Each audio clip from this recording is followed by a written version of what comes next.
We are streaming. Hello, everybody. Welcome back to Ian Kyle Play Versus System. Incorrectly.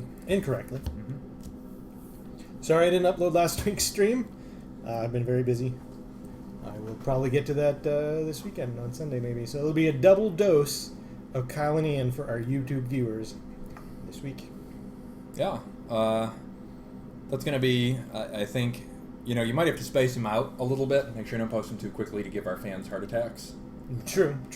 Well, it takes like an hour to upload and process. Okay, sure. So we have a natural buffer built right. right in. Thank goodness. Too much small of favors. a good thing, sure. Yeah. Well, we look out for you guys. We do. It's because we care. So I don't have a ton to talk about tonight. Yeah. What about you? Anything? Yeah. No, nothing super exciting. I mean, we talked games a little bit before. Right. You're for no reason playing Diablo 2. I'm for no reason. Well, okay, I probably shouldn't have embarrassed you on stream. I'm playing, not very much, but I'm playing a little bit of Heroes of the Storm again, trying out their 2.0, and I'm reminded that with their grand 2.0 release, the game is identical to whatever it was in the past. It's not changed at all in the core game itself. Everything that has changed is outside the game. Neat. So that's cool. Wonder if Chris will be joining us tonight. Think I should text him? You could text him. All right, I'll text him. You can do it. You can text him. For tonight, I've selected 3 decks. All right, we're going to play this one. We're going to play this one first. Yep. One of these decks is an S deck, one an A deck, and the other one a double A deck, meeting our ranking criteria. S decks are, of course, our highest tier, but I have selected, the deck that Ian has selected is the lowest tier. It is an A deck. A, double A, and S. I get a kick out of that. A lot of video games that often use ranking systems use standard letter grades up to A, and they have S, and sometimes they even have double S or triple S. Right. But we have that double or triple in the middle of our spectrum. Which is sometimes the case for games. Like, for example, Dance Dance Revolution has ratings like that. Okay. I did not know that. But we explained it. I mean, that was on stream. Oh, yeah. Again, that's something I should mention. Yeah. Apologies. I also, as I said, was busy this week, so I didn't fix our copy either. For those of you watching us on Twitch, it's still... it says we're playing Versus System, but if you read anything below, it doesn't. Oh, well, okay, I misunderstood. Carry on. Pretend I said nothing. If you read any of the text below the stream, it talks about what I'm doing in Dungeon Mans, and obviously I'm not playing Dungeon Mans. Yeah. I am not Dungeon Man. You're playing against Kyle this evening. Sorry, what tier was this deck?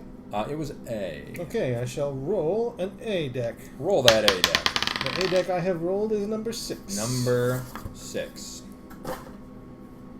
Remind me again, is deck number 6 different, or is it always the same deck? Do you change what 6 means? I do not change the orders of my decks. Okay. Which has been a little problematic, because, I mean, obviously, consumer dice are not very well rated. Right. Weighted, right. is what I meant to say. Not very well weighted, so we tend to hit the same decks a lot. Yeah. I had always discussed, but never pulled the trigger on it, actually doing what they call like a bag sort kind of system, right. which is where I would randomly order the decks and then play through them in order until we had played all of the decks, and then randomly order them again. Yeah, I mean, there's multiple ways you can simulate that. It could be you roll from the pack, and then the pack condenses, and then you roll from what's left or something. Certainly my new storage solution is not conducive to relocating decks very easily, which is part of the reason I'm reluctant to do that. So were I to do that, I would maybe put like a marker in each that was like, this is deck number 1, and that's the next one I play, and like pull the markers or something. Right. You could do that. But that's a lot of work, so I never did. Yeah. Yep. It's a reasonable explanation, I think. I think the fans will be sated with that explanation. But I should, because I feel like there's like 3 of my decks that I play all the time, and the outliers just almost never get played. Well, there's a certain novelty there. I mean, it's. I find some amusement to, like when you get the rare deck that doesn't see a lot of play, and it's kind of exciting. So there's sort of a juggling act. I mean, this is the wonders of. Go ahead. I'm going to pick the inner die.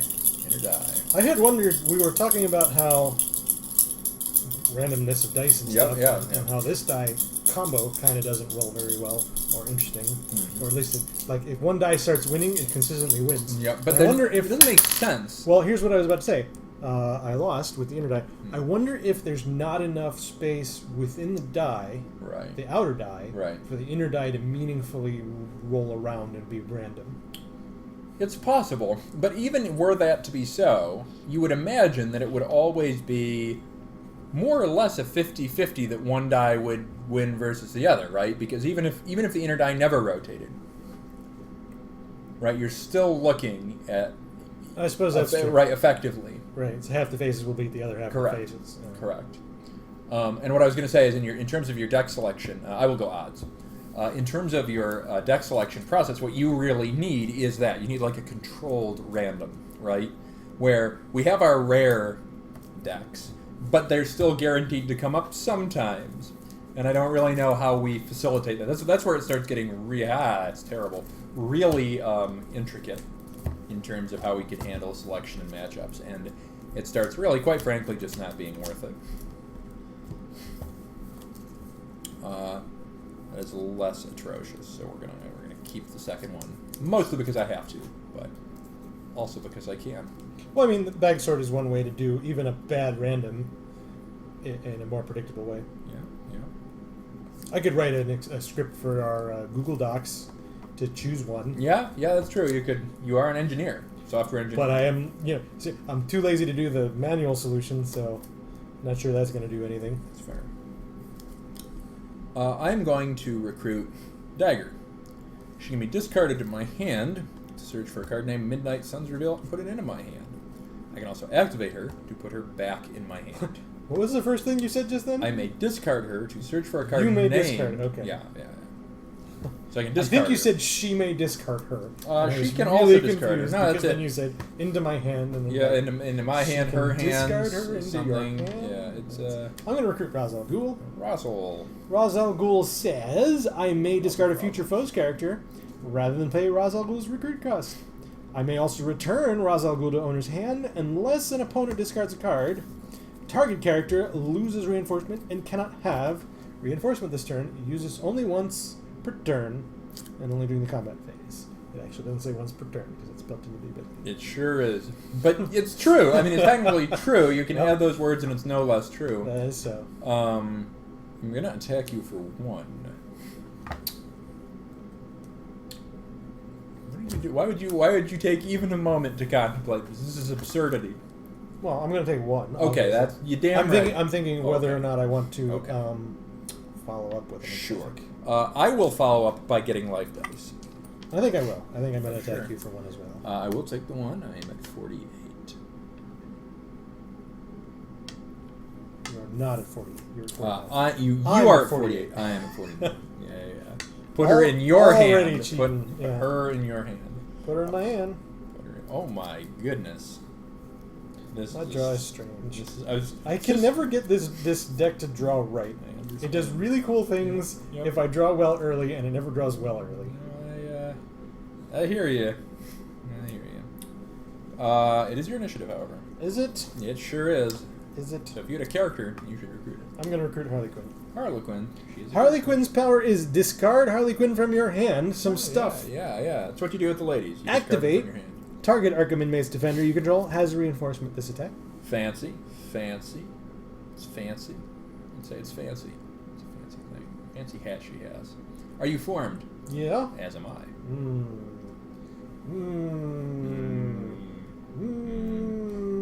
So fun fact. Welcome, first of all. Hey. We've got some viewers. Yeah, fun fact, we had cashew milk ice cream. I mean, what do you mean? Goo? I mean, there's a... like... Well, it's meant to be ice cream. It's fake ice cream. It's vegan ice cream made with cashew milk. Yeah. We tried it. There's a new place at the public market. New air quotes. It's been there a few weeks. A few months? Yeah, a month or 2 at this point. I mean... I'll attack you for 1. Roz. Yeah, see, now I'm at 48. That'll work. Well, I'm at 47. But then I'm going to hit you with Harley Quinn. Oh, no. Now I'm at 47. The tides have turned.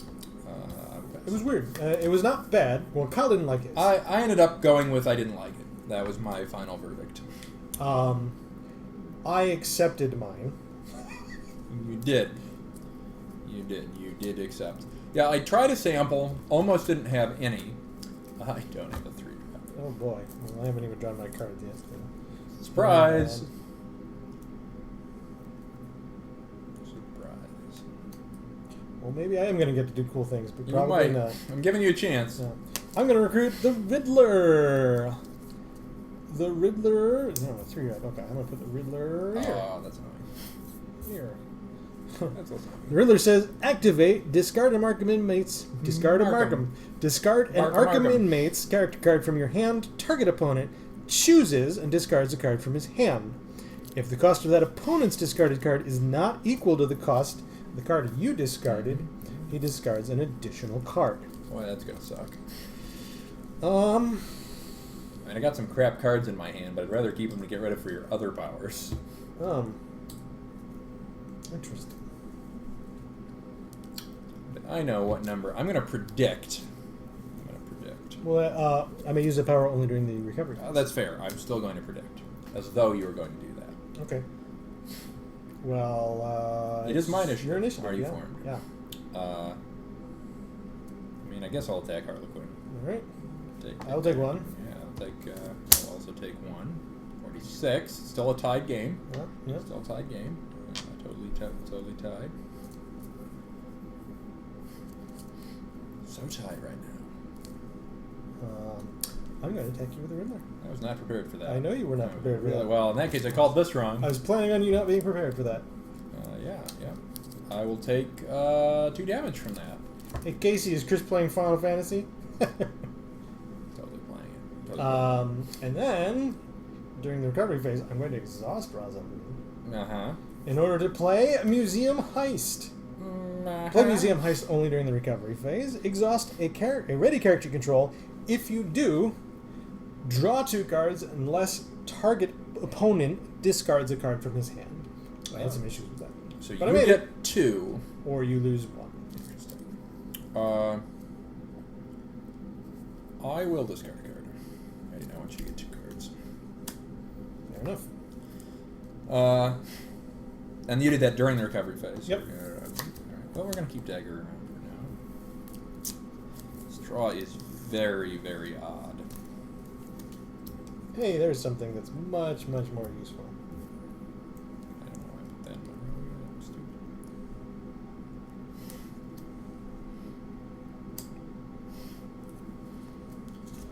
My initiative, huh? It sure is.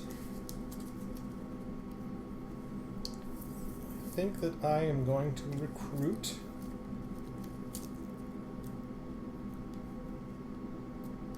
Maxi Zeus. Maxi. Zeus. Oh, I said it wrong. Maxi Zeus is cosmic, and his power is whenever an Arkham Inmate's character I control causes breakthrough to a player, that player discards a card from his hand. How moderately unpleasant. I think I still have to put the Riddler. I think I do. I have to put the Riddler up there. So whenever Arkham Inmate's character causes breakthrough to a player. Yep. Which would, of course, include when it's dealt to a character as well. Correct. Doesn't require direct attack. Right. Okay. You are formed? Yeah. Better of a 4-drop, man. I do have a 4-drop. Psylocke. I have Bullseye. Bullseye. Oh, When this is not what I Bullseye thought it comes into play, KO him unless you discard a plot twist card from your hand. Or location card. But I chose plot twist. And he's just... This is a big dude deck. He's just huge. Man. Oh, man. Let's run him back in it. Back in it. Okay. So back in this. Kind of. How many cards are in your hand? I do have 1, 2, 3. 4 cards. 4 cards. 4 cards are in your hand. There are 4 cards in my hand. What the heck do I do about this? That's a big dude. Big dude. That's a big dude. Get him, Bullseye. Dude is big. He's a big dude. He's a big dude. Big dude with range, but I am using him as a blocker because Dagger also conveniently has range. I might be forced to pass. Yeah. I'm gonna lose my counter. I didn't get to use my counter. Yeah. I think I have to get rid of your counter, which is annoying, because then you can probably Riddler me. Probably. Remind me of how she can just exhaust to reinforce anyone? Exhaust reinforces an Arkham Inmates character. An Arkham Inmates character, which is everybody except Russell. How do I do this?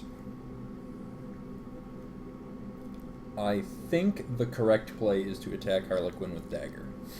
Okay. In which case, I'm with you. I'm going to play Tempest Fugit. Target future foes, attacker, or defender. Wait, first I'm going to play Training Day. Free! Choose 2 different affiliations among characters you control. Cross over those affiliations this turn. Use only once per turn. That's an ongoing ability. I'm going to cross over Arkham Inmates and future foes. Now, I'm going to play Tempest Fugit. Target future foes, attacker, or defender you control gets +1 defenses attack. And an additional +2 unless you discard a card. I need to contemplate my course of action.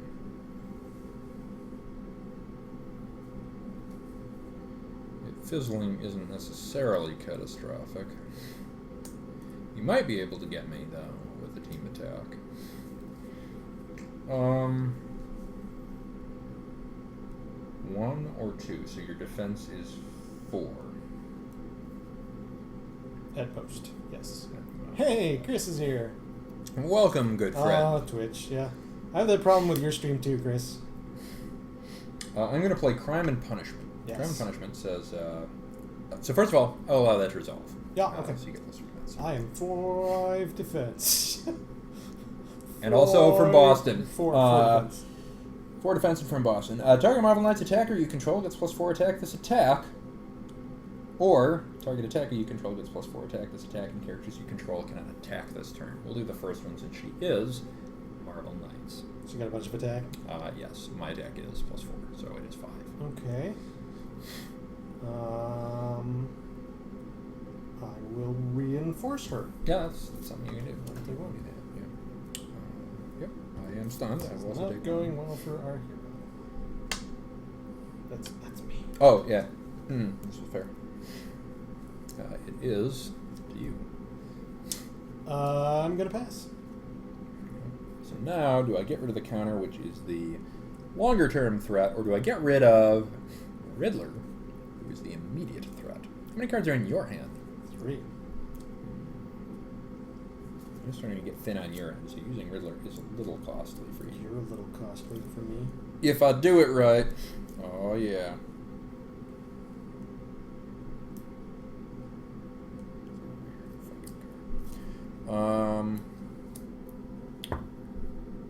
I actually do more breakthrough against the Riddler as well, which is also makes it tempting. But I think He's a smaller character, so it's only actually 1 point difference between the two. It's true. It's true. I think I have to go for Zeus. I have to play the long game here. So your attack is 9. I will take 7 from that. Cool. 7. That is back in the lead.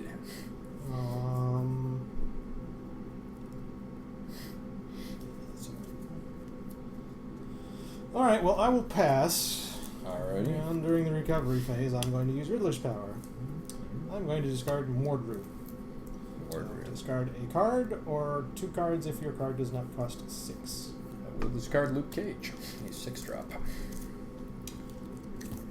Recover Maxi, and I guess I'll lose. I'm going to keep Dagger around for now. Seems like a thing I can do.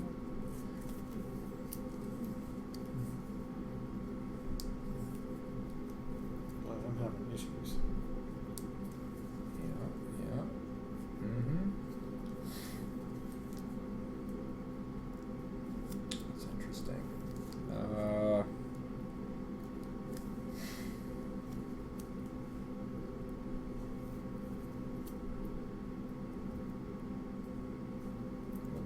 This is my initiative. That's cool. I like that.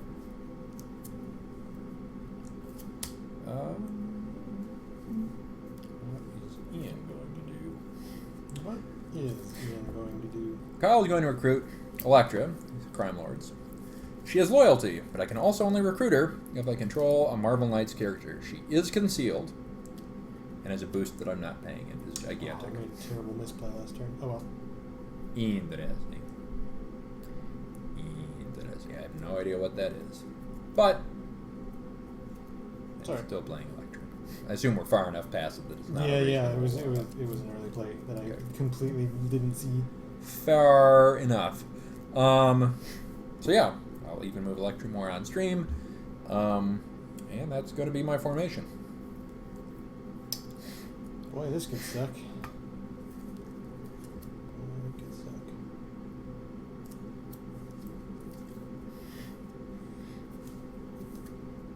I think it is the difference maker that I didn't make that play. That is interesting. I'll be curious to hear what that is, if it's the sort of thing you feel interested in revealing.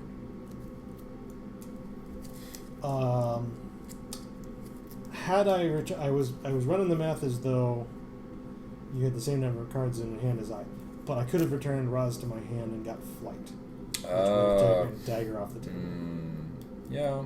And also would have forced breakthrough and due to discard a card. And that's a pretty big swing, actually. I mean, no, that's legit. Can you... flight would have been... you would have needed more cards than me or the same? Because I was one up on you. So you would have needed to have a net gain. I guess your point is... So you pop them to your hand, we would have been even. Did you have another way to make me ditch one? Well, you did ditch one. We were even mid-turn, right? You ditched one for something. We were even now. I ditched... On turn 4, I discarded a plot twist to play Bullseye.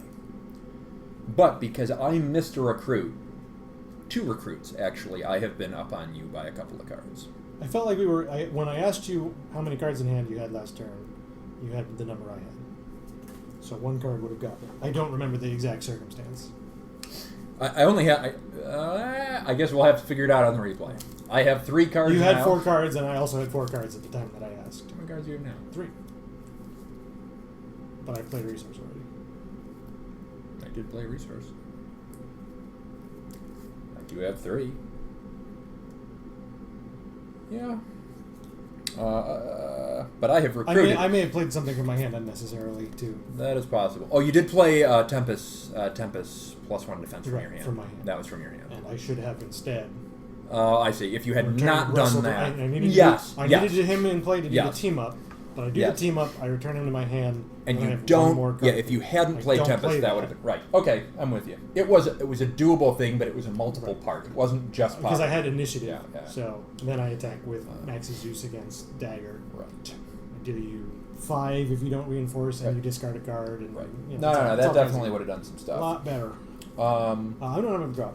I think then I have to form to reinforce. But I don't feel like I'm going to get anywhere, so... Yeah, this turn will not be a spectacular turn for you. You have big dudes, and I will not, and I might be able to get the rest of your cards out of your hand. That's scary. That's scary. Not this turn, but in general. But sure. So I'm not going to win that. Like, if I get rid of all your cards and you never have cards again, and I play on curve, the characters you have in play are big enough to fight back. I must attack Maxie with Bullseye. I'll reinforce him with the Riddler. Take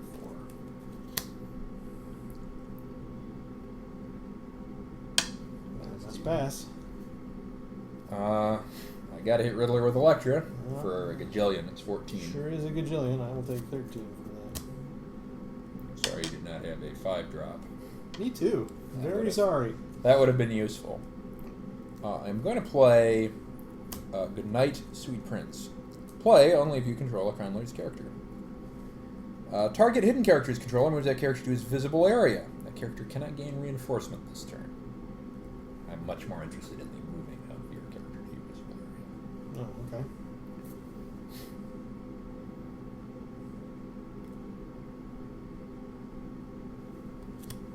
I'll attack it for 1. I'll return it to my hand. I'm going to remove reinforcement from...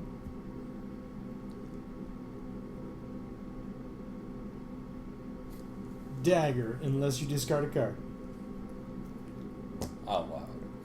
I'm going to attack you for 1. No. It's probably dumb at this point. I'm going to recover the Riddler unless you discard a card.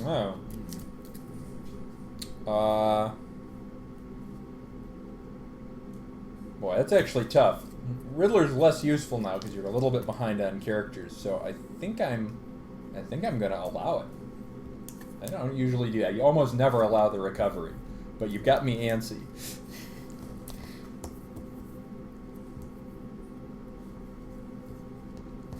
That's a weird. It's a weirdo. Mario.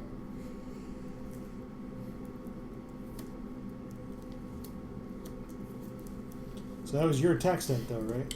It was. It's now your initiative, yeah. Okay. I'm going to recruit Mordrew. Yep. On my concealed area. Mordrew is willpower. And he has Cosmic Pay X Endurance. Look at target player's hand and choose a card with cost less than or equal to X. That player discards that card. Use this power only once per turn, only during the combat phase. Right. I'm going to activate Training Day to team up Arkham Inmates. And I don't even need to do that yet. What do you have to do to do that? Is it You just can discard Glorith. Mm-hmm. Recruit Ra's al Ghul. Oh, interesting. You can recruit him by discarding a character. Do I want to do that? Is there a reason I did that? There is a reason I did that. Stripping reinforcement's good, for sure. Stripping reinforcement's good.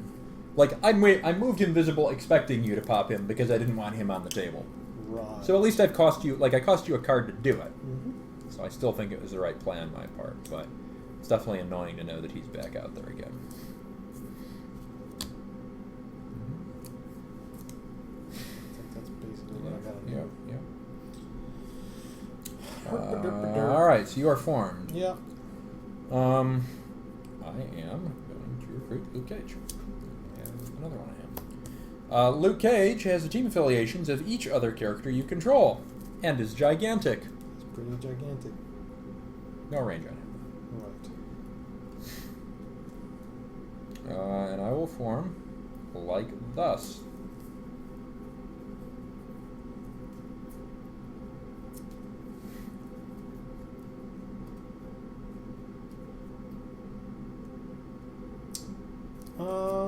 Let's see.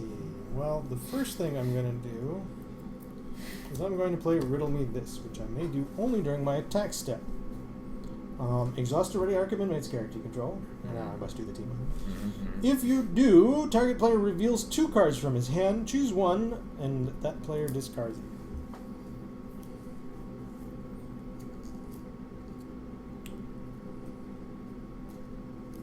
I reveal 2. Mm-hmm. Choose one for me to discard. Yep.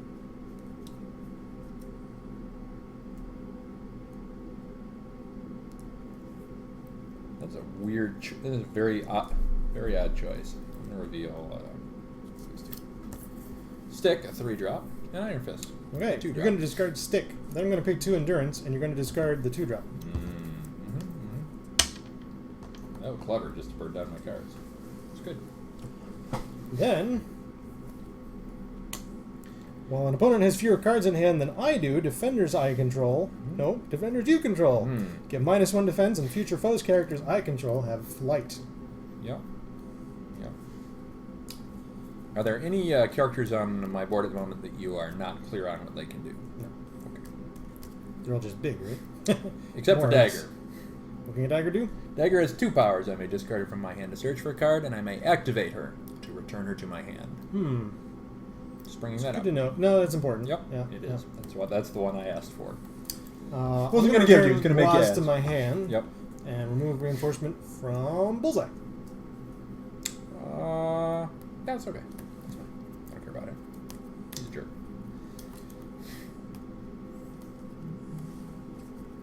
I'm then going to attack Bullseye with Mordred. You think Bullseye's a jerk? You love Bullseye. He's still a jerk.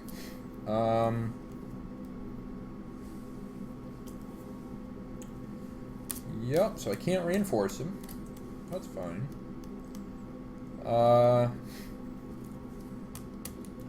Your attack is 13, which is a fair amount. It's fine. So if I do nothing, I'll take 5 breakthrough and an additional 4. Take 6 for this- breakthrough because you are -1 Yeah. defense. I'll take 6 breakthrough. I'll take 10. Yeah, all right, that's okay with me. I mean, it's not great. I don't like taking 10 damage. It makes me a little sad. Yeah, I'm going to attack Maxie for 14. I must reinforce him. I will take 4.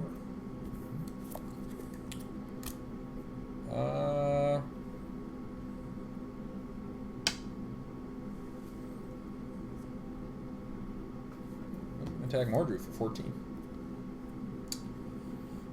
I will be taking 8 from it. You take 5.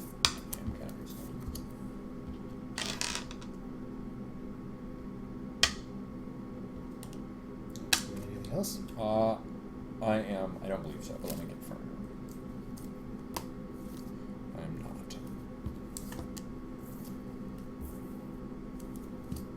not. Alright, I will lose. I actually have a potential gamble here. Do I take that gamble?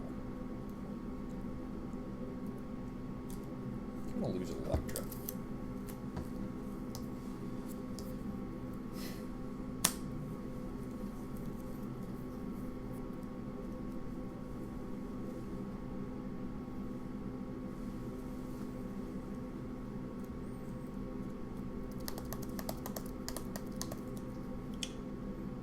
Interesting.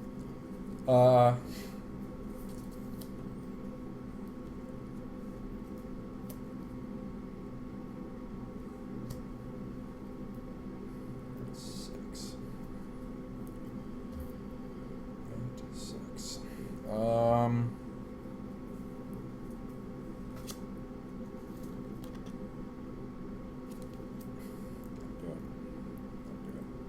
I'm going to recruit Elektra with her boost.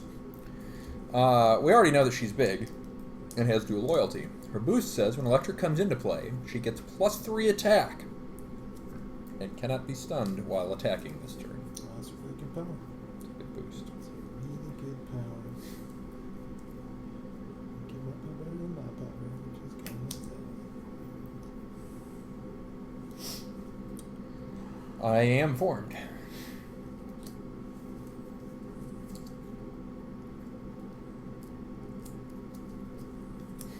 Card in my hand.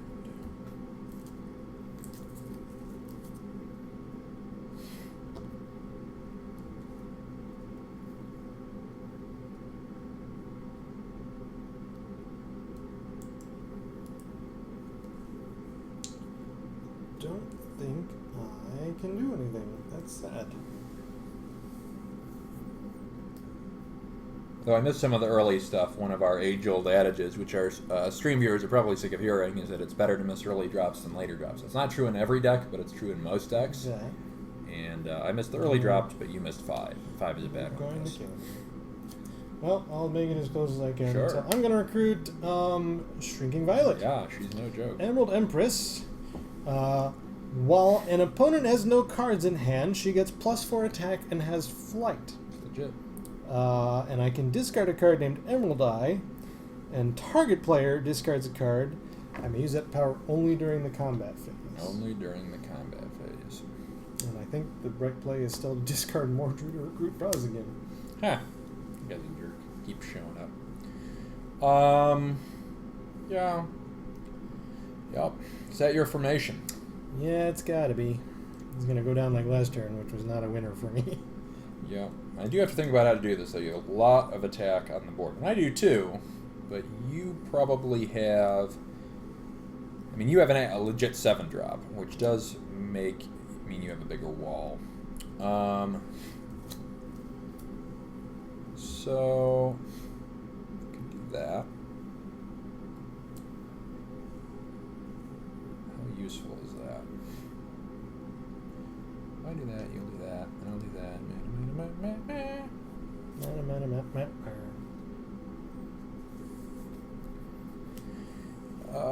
Read me the +4 attack part of her. When an opponent has no cards in hand, I get +4 attack. She does. Only her, and flight. That's it. Okay. There is something in there that is important for me to know. Interesting.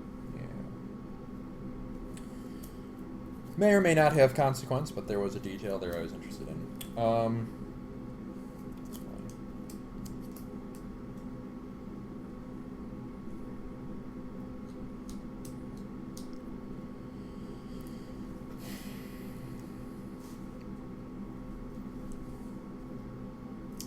Actually, you mind if I play it a different No, that's fine. That's fine. Dumb. I'm making all kinds of mistakes. I felt good today, but I'm playing like I'm an idiot. I'm tired. I mean, playing like a tired idiot. Playing like the old tired idiot. Stupid Mordru and his stupid flight. I guess Armored Isle is flight if I have no cards. I have flight on everybody as long as I have more cards than you. That's true. How many cards are in your hand? But you can also pop Raish at any time. Which you can do too. I do have one as well. I can pop to my hand.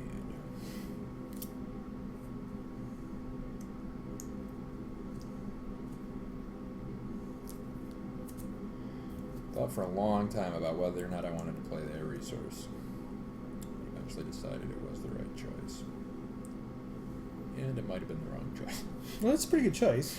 Well, I only needed 6 resource points to do it. It's a boost 1. Oh, she's a 5 job. Yeah. Jesus. Well, she's one of the like crazy OG dual loyalty characters, which is why she's so nice. I would never have guessed that. Surprise! Dang.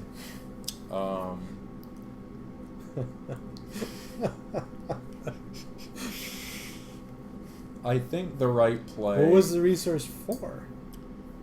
I'll tell you after the turn's over. There's a thing I was afraid of. It may still matter. The question is, what are the odds of you having defensive buffs? Like Elektra, right now, matches your 7 drops defense. True.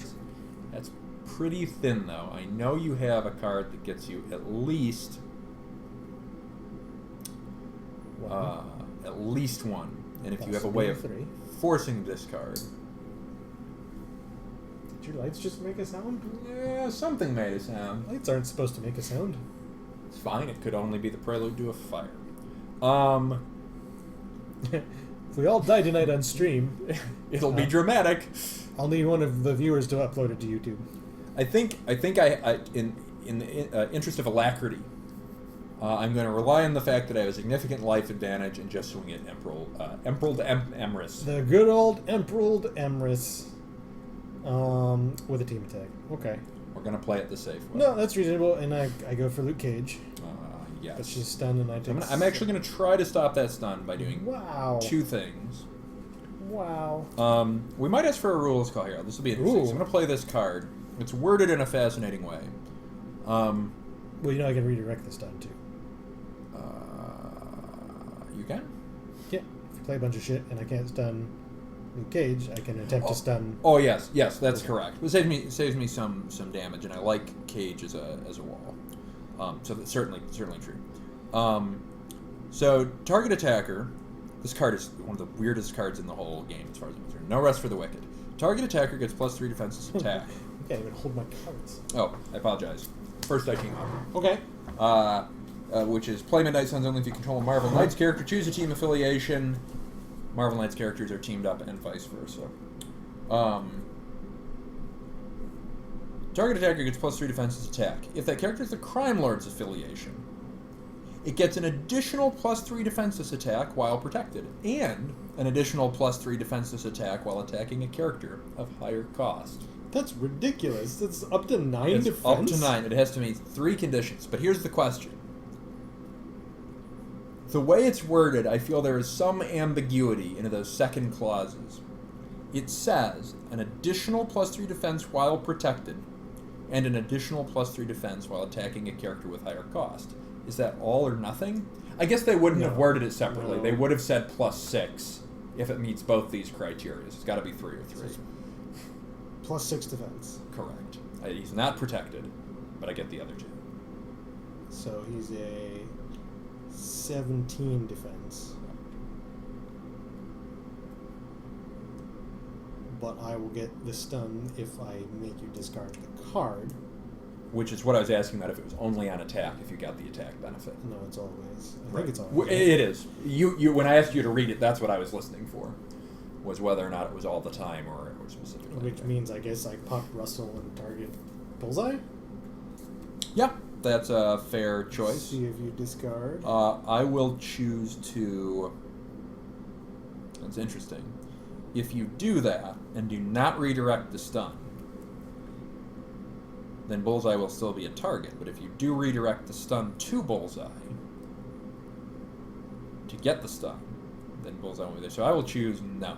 Okay. I will not discard. I don't have anything else useful. This is a really cool card, but there's not a threatening situation here. You can save it for future game if it's something we haven't seen lately.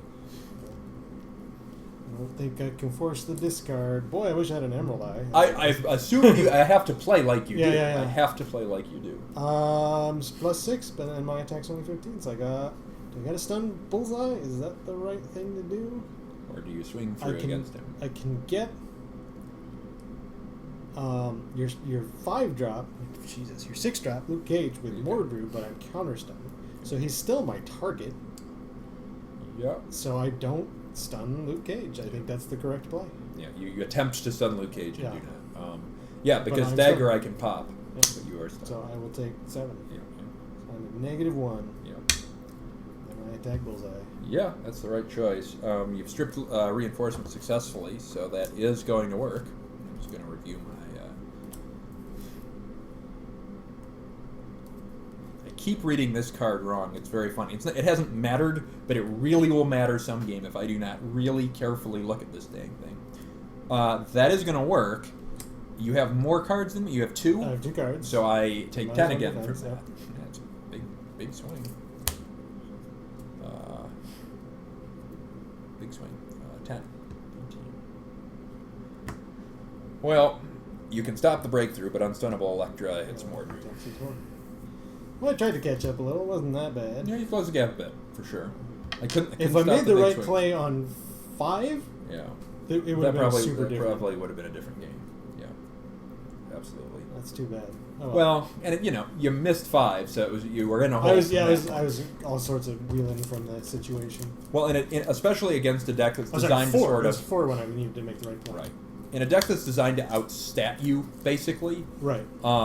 You missing 5 is even more costly. Right, and this hard because this deck is designed, as you know, to get your cards out of your hand and not really play the fighting game. Right. So, even if I had succeeded in getting your cards out of your hand, the fact that your small characters are also quite large, or your medium characters are also quite large, yeah. probably meant that wouldn't have availed me a whole bunch. I don't actually think... I'm trying to remember. I do actually have a 7-drop in here. I do have... But I don't have many 7-drops in here because I can do Elektra or Luke Cage, and they're both... Luke Cage is a little weak, but he's still got 14 attacks, so he's still prickly. Weak? Weak? Well, as a 7-drop. Oh, sure. I'm thinking like on turn 7. Elektra, as a concealed character on 7, is actually better than Luke Cage, who's a higher drop. She's crazy. But she's the deck. Like she's really good. Yeah. She actually is the deck. Like she's the Cobalt man of this setup. She's dual loyalty. And the deck was built around, you know what, fuck it, I just want to build a deck that I can actually play high drop Elektra in because she's nuts. Chris says each +3 is separate. Cool. Thank you, Chris, for the clarification. All right, let's keep it going. We're gonna play that one next. The one nearer to you? Yeah. Right, this deck is... I want the middle game. Like, if this deck works, and I've seen it work. I think it's only worked maybe like twice, but I can get your cards out of your hand by 4 if it works right. During 4, not by 4. Yeah, no, totally. I think it has worked on me at least once, and it's just you're just like, well, that was a nice game I was playing. This is my S deck. S deck. Okay, so last week we played. I think I played the big dudes. So I think it the was. other 2. Come on, not the one that it's going to be. Not the one that it's going to be. Not the one that it's going to be. These 2. So it's this one. Well, you don't like either of them. I don't like it. I like the big dudes the best of your S's. It is the... So I know that one of... That's why I said play's not the one that it's going to be. The one of the 2 is a stronger matchup against this deck.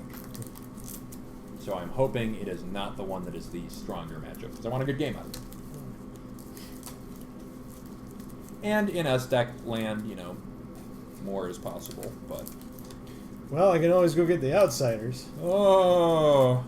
We got to play them at some point. I'm sure I'll be very bad at them because I haven't played them in 4 years or something. Just play a bunch of dudes and bear witch pings, and there you go. The bear witch pings. Well, it is a very technical deck. Like, it is technical. I don't remember the tech. Well, and it's very much like you have to. It's your rolls, sir. That's true. I will choose. I'll cut your deck first. We'll be proactive. I will choose. Let's see. You went inner. I did.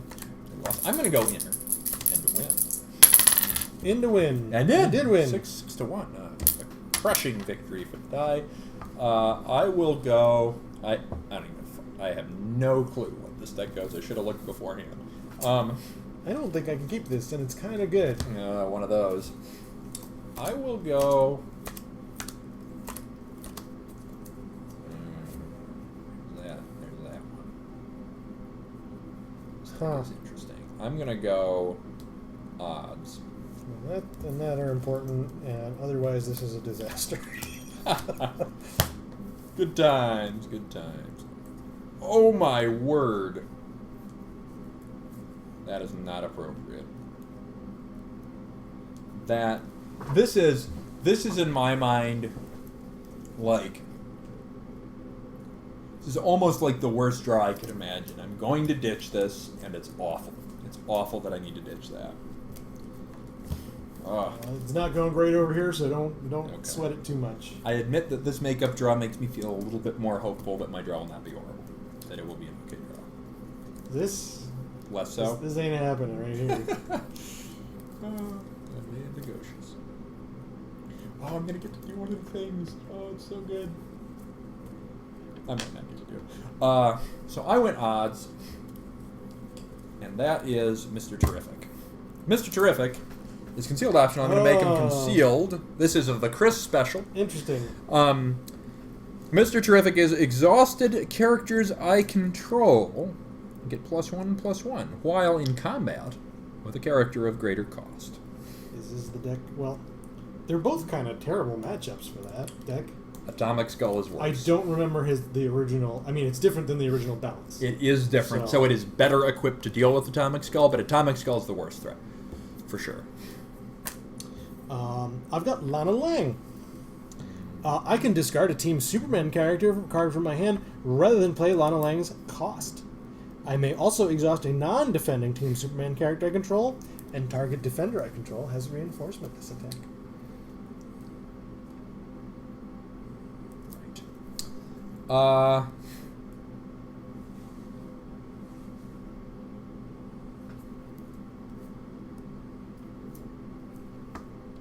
do I want to play this? Aggression or non-aggression? This first point of damage could be everything. Let's play aggressive. Your deck's That's Thork. 49s. My deck is a jerk, or whatever you said. I think I combined profanity and jerk. Man, that is a bad draw. It's just getting worse and worse. Thankfully, on turn 1, I did manage to draw my Cosmic Tuning Fork. I may activate the Cosmic Tuning Fork to reveal the top 2 cards of my deck, and put all revealed Cosmic character cards into my hand, and the remaining cards on bottom of my deck. I must discard a card for each card I put in my hand. And I promise that there are lots of Cosmic characters coming. Yes. There aren't any in my hand. Kinetics. So these 2 go to my hand. Thanks, hand. You just get them. There's no discard. I must discard. Still, brutal deck I'm cycle. going to discard. Oh, lordy. I have a choice. I'm definitely going to discard Maggie Sawyer. Break the curse. Break it. Discard Maggie Sawyer, and I must discard one of these 3 cards. And I think that it's going to be. I think that it's going to be. Location. Rare that I discard a location. That is weird. It's the right thing to do in this situation. It's my initiative. It is your right? initiative, yeah. So I'm going to recruit Pharaoh Lad. Pharaoh Lad is cosmic. Yep. And his power is I may remove a cosmic counter from a character I control, and Ferrolad has invulnerability while attacking this turn. I'm also going to play Past, Present, and Future. As an additional cost to play Past, Present, and Future, choose 2 different team affiliations from among characters you control. A character I will choose Team Superman and Legionnaires. If you chose Legionnaires in another affiliation, draw a card. Ongoing crossover the affiliations. Drawing cards. God, that deck. Oh, that deck. And that is my formation. Alrighty. That is my formation. It doesn't matter what my formation is. That's actually also true. Alrighty. So I am going to recruit Khufu. Prince Khufu.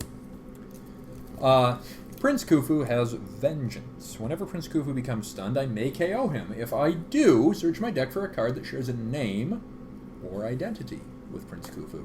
Reveal it, put it into my hand, and shuffle my deck. He also is a 3-2 with flight. I'm going to remove a cosmic counter from Ferrolad. Ferrolad has invulnerability while attacking this turn. Ferrolad will attack Khufu for 5. That's going to hurt. Very good. Very good. So I'm going to be stunned, and I'm going to take 5.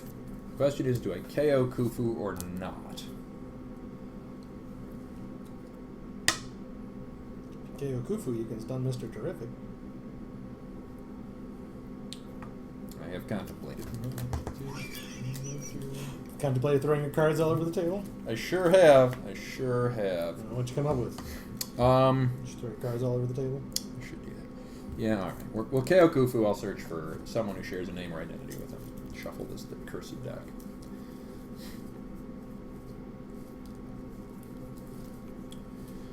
We will search for character who shares a name or identity with Khufu. It has to be with Khufu? Yes, though his identity is Hawkman. Pretty sure there's a card that I want out of this heap. I'd be shocked if you had no I would be Hawkman. amazed if I didn't have the Hawkman that I thought I had. Do I not have the Hawkman that I think I have? Oh, that would be incredible. Did I really build this way? Then why do you have Khufu? Well, it's hard to explain. And that's... Do you have a Hawkman? I do have a Hawkman that I can get. I thought I had a 3-drop Hawkman. And it appears I may not have a 3-drop Hawkman. Which is kind of surprising. Would you miss 3? I wouldn't mind. I know, that's the curse. That's the curse I am trying to break, is the curse of not matching you for the first 3 turns against that deck. I think I've done it like once or twice, and every time I do it, I either win or I'm damn close to winning. And every time I don't do it, you burn me down. So salty. Well, it makes me mad that I can't match you for the first 3 fucking drops. That's all I want to do. That's what makes this matchup a fight. Okay, so I will reevaluate my hand. Yeah. I mean, I've stared at my whole deck, so I do not have the card that I thought I had. Do you want to have not done it, then, is the question. I won't mind if that's the situation. It's still probably okay to do. I will search for 5-drop Hawkman. And then I'm going to attack one lane. That's going to work. Yup! I will take 1. I take an additional 1 as well. I am would have stunned. been really useful next turn. She will not be. Okay, she's dead. You killed Lana Lang. I mean, KO'd. You KO'd Lana Lang. No killing in this game. Longa Lang. No killing. Good old Longa. Good old Longa. That's the long and short of it. My word. That was actually a really good draw just then.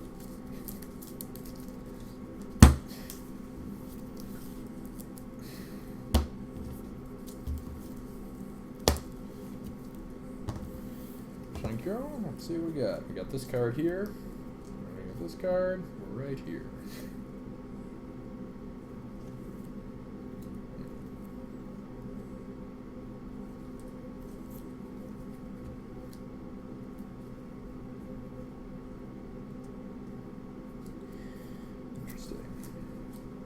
It is my initiative. That's cool.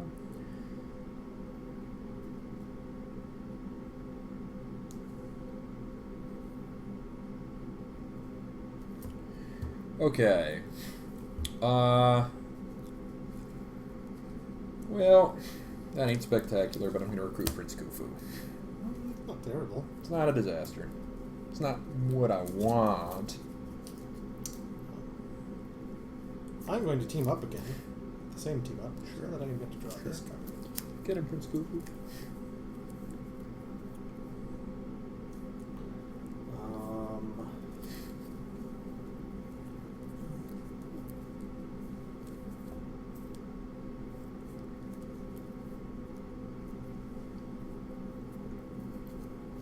Then I'm going to use my Cosmic Tuning Fork. That's the thing. Miss. Vartox is a Cosmic character. Oh, you're getting all the pieces. Cosmic Tuning Force, damn you. So I must discard one card. That card is actually going to be Vartox. Then I'm going to recruit Triad. Triad is not unique. When Triad comes into play, I may discard a card if I do search my deck for up to 2 cards named Triad, reveal them and put them in my hand and shuffle my deck. The full Triad explosion. So I'm going to do discard Mother Box and go get 2 more Triads. Yeah, because I don't know if you've seen this, but I actually did do a pretty heavy modification of the JSA, modifying probably about a third of its cards. There was... Its early game was always okay. Its mid-game was incredible. And then its late game was just kind of okay again.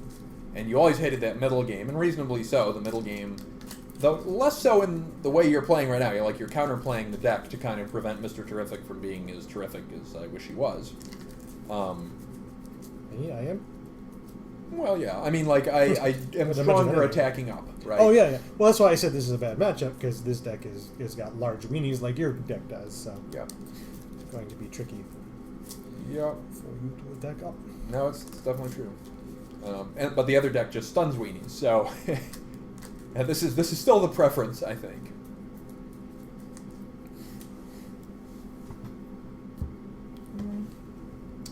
So those go to my hand. Now I have to think about what I recruit with my 2 remaining resource points. Yes, yes. It's probably 2 Triads. Not bad. That is not bad. Let's try this Cosmic.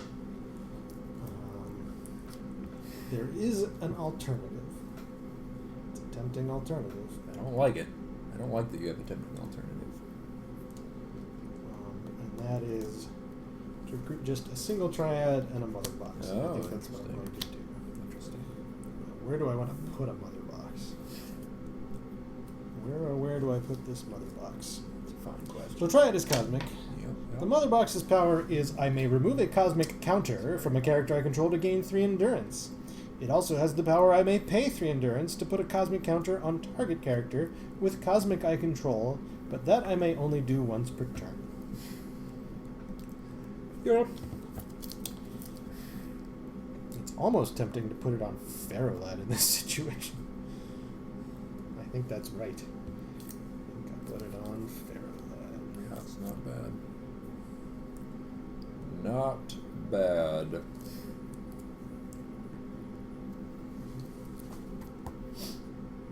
And that's me. So you can remove unlimited counters, but you can only place 1 a turn. Is that Correct. right? Okay. So you are formed. Also correct. Yep. Going to attack the Triad in front of Ferrolad. For 3. Thought she might. I'm going to remove her Cosmic counter to gain 3 endurance. Mm-hmm. I'm also going to reinforce her. Mm-hmm. So I will take a net gain of 2 from that. Yes. Indeed.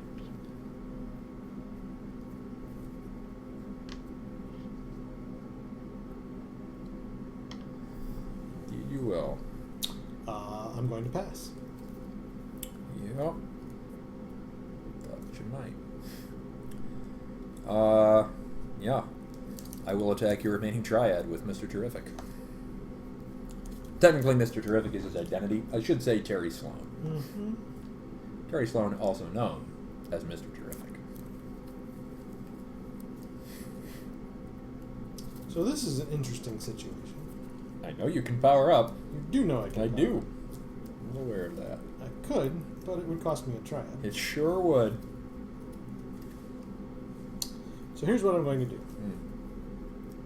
I'm going to remove Triad's counter to gain 3 endurance. Sure. That's a good call to start. I'm then going to pay 3 endurance to put the cosmic counter on fair with that. Ooh. I'm then going to exhaust Triad to play Home Sweet Home.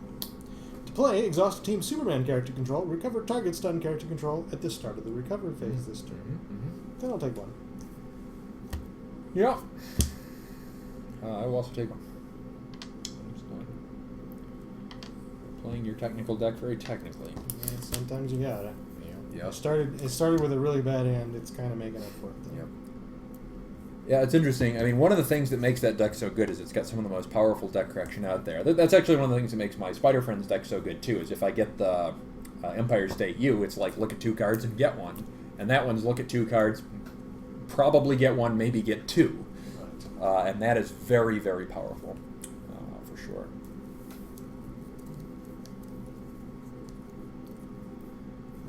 I'm actually going to fire the tuning fork. Is that right? Before I play a resource this turn? I think that's right. That's interesting.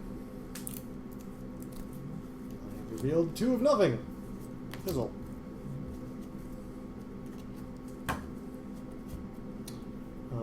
Which means I play this as a resource. Yep. I do recruit now Kinetics. Who is cosmic, and her power is I may remove a cosmic counter from a character I control to exhaust target unprotected character, which I may only do during my attack step. And I'm also going to recruit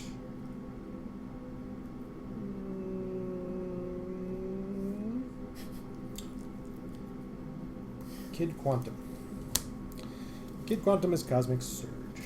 I may remove a cosmic counter from a character I control rather than pay her recruit cost. I'm sorry. Her name is Jasmine Cullen. Her version is Kid Quantum. Totes. So, Kinetics in my front row, Triad in my front row, everyone in my front row. Alrighty.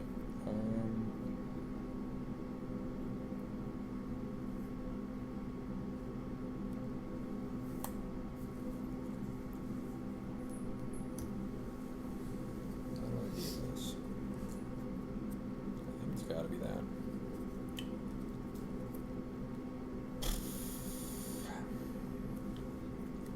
There are 2 things I can do.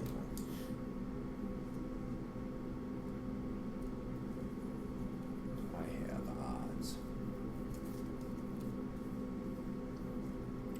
We do have flight on everyone. Yep. Peeving. Yep.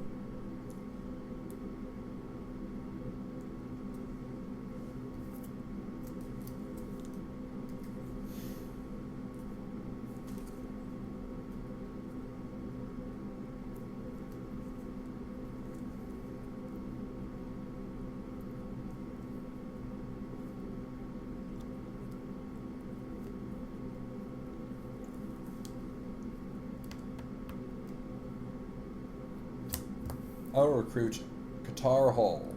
Hawkman. I may discard a card that shares an identity with an attacker or defender I control to power up target attacker or defender I control. He also has an ally power. Whenever a character you control becomes powered up, it gets an additional +1 defense.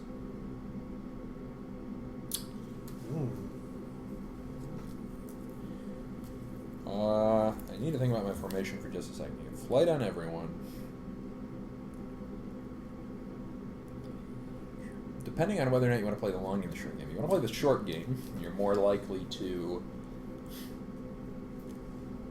probably attack Carter and just exhaust Prince Khufu.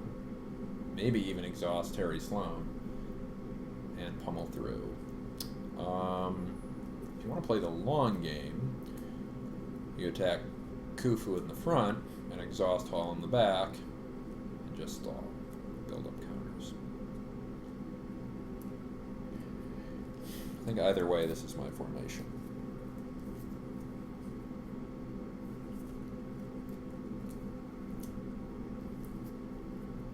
And we see what happens.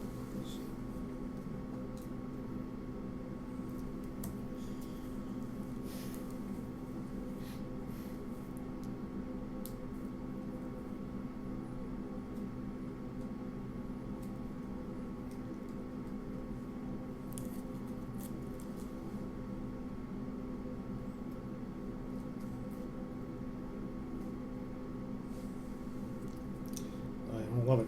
All right, I'm going to exhaust your front row.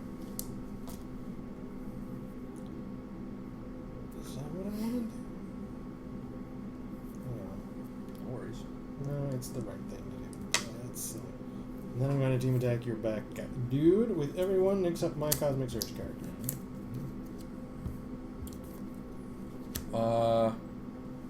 Right. What is your total attack? It's pretty big. It is 12? 12. Oh, I know what I wanted to do. Is there anything different that I affects... wanted to remove... I wanted to attack with everybody but one and pay 3 to put a counter on there. Right. That's what I was thinking about.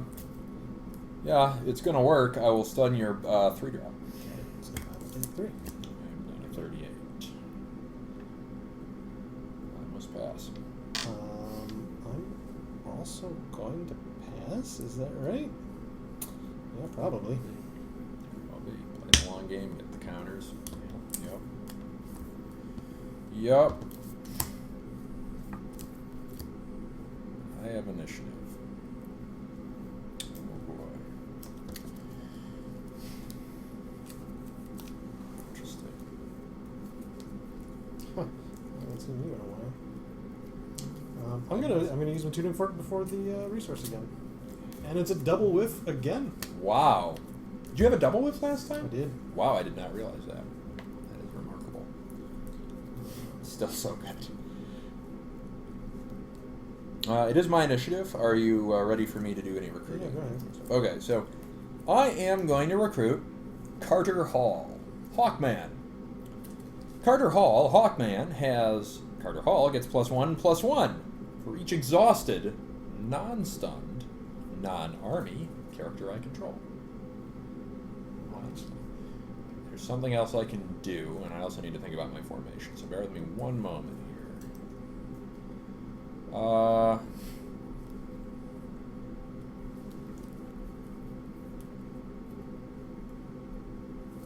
going to recruit a T-Spheres on Khufu. And I'm going to form probably like this. I should read T-Spheres. Yeah, it wouldn't T-Spheres is concealed optional, and it costs 1 less to recruit while I control a JSA character. Equipped character gets +3/+3 while in combat with a character of greater cost.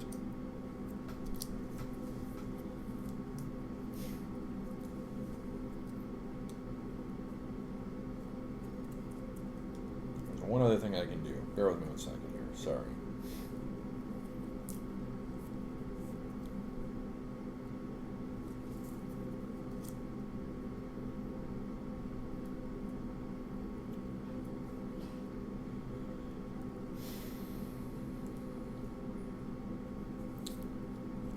Actually do that. I might do that.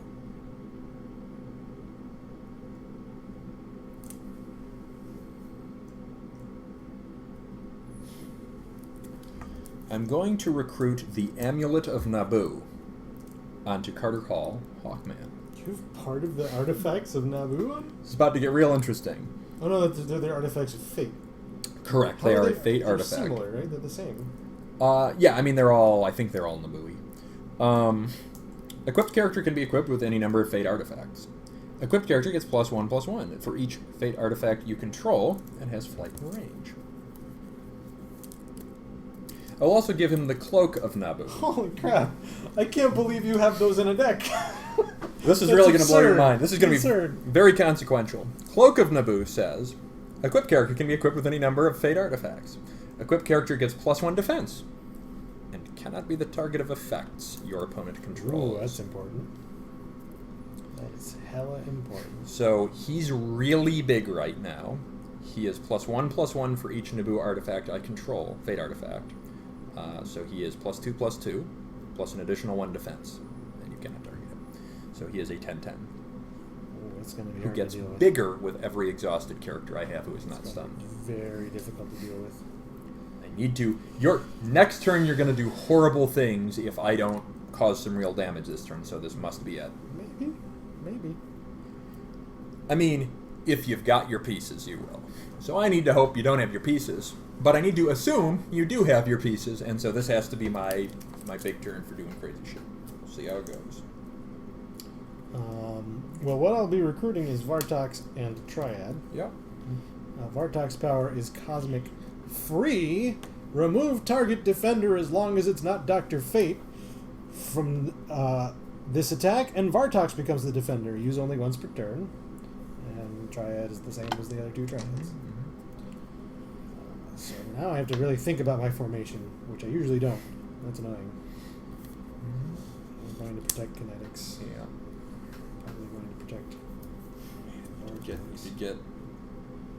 Get stuff. Which means I just need to leave a bunch of crap out there for you to hit. That's sad.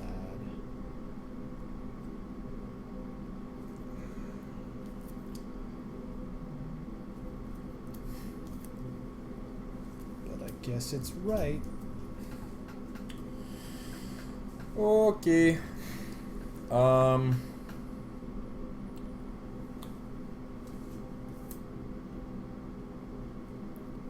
So, all that having been said, Khufu will attack kinetics. A couple of things occur. +3/+3, because I'm in combat with a character of greater cost. Also, because of Mr. Terrific, I'm an additional +1/+1. So I am a 7/6, as long as I am exhausted and in combat with a character of greater cost. Right.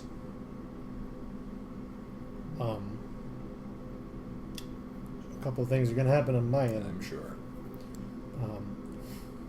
First, I'm going to activate Free. Remove target defender you control from this attack, and Vartox becomes the defender. Uses only once per turn. So you're now With you attacking so far. Vartox. With you so far. Then I'm going to play Desperate Sacrifice. Exhaust a protected Team Superman defender you control. If you do, remove that defender from this attack, and the character protecting it becomes the defender. Nuts.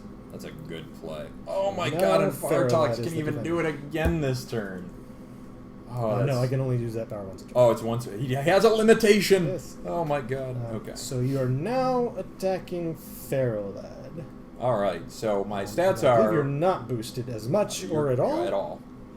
Fortunately, you have 0 defense. So, yeah, I do have 0 defense. However, Mm-hmm. I'm going to spend 3 while I can to put a counter on Triad. That worked out. That was really a powerful combo. I did not anticipate switching away from Vartox as well. It's a weirdly circumstantial effect of play. Oy vey.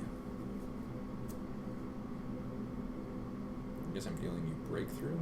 Or did you reinforce? Did you reinforce with Vartox? Is that what I you can't said? reinforce. You must you had exhaust to exhaust do this.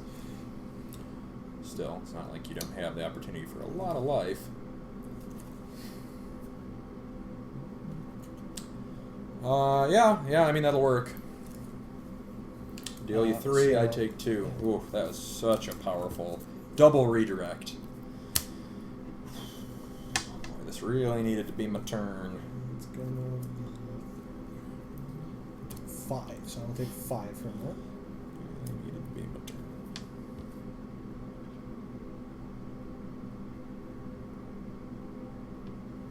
So what I can do is I can exhaust 2 of your characters that I can target.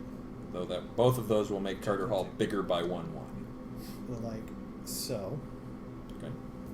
Critter Hall is now a 12/12. And then I have to pass. Yep. So now I must choose, do I hit Kinetics or Vartox?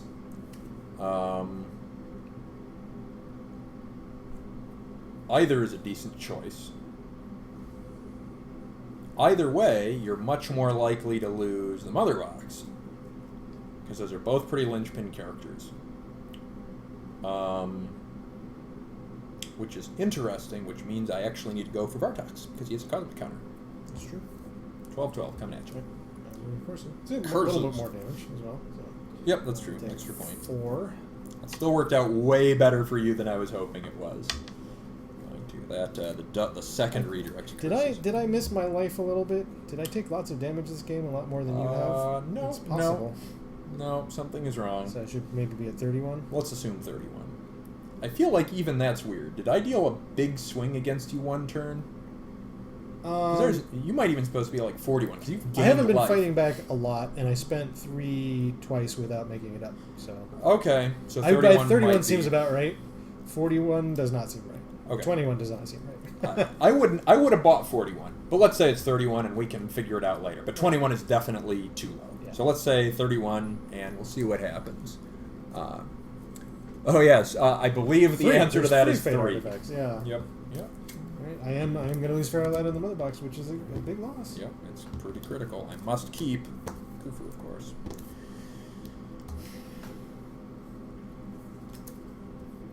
Wow, that was unforeseen. Wow.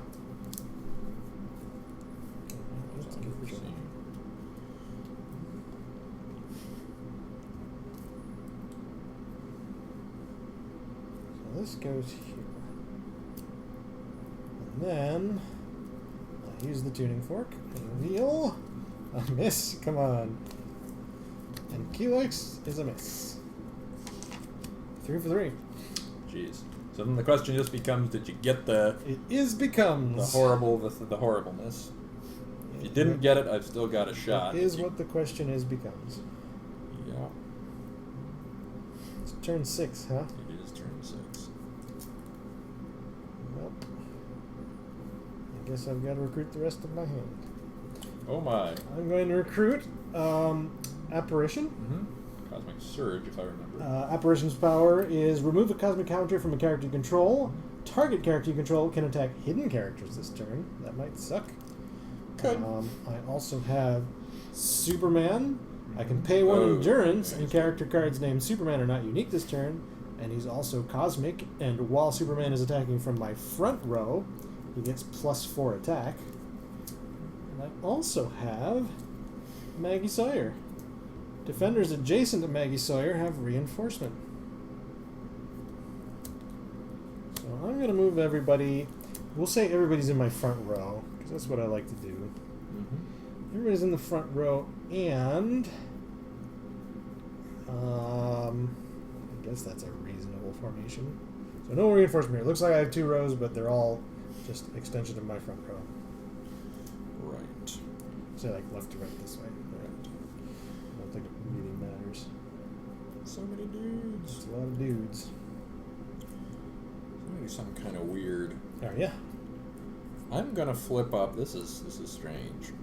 A moment of crisis in my resource sources. Choose an identity. Characters. I'm doing this for very odd reasons.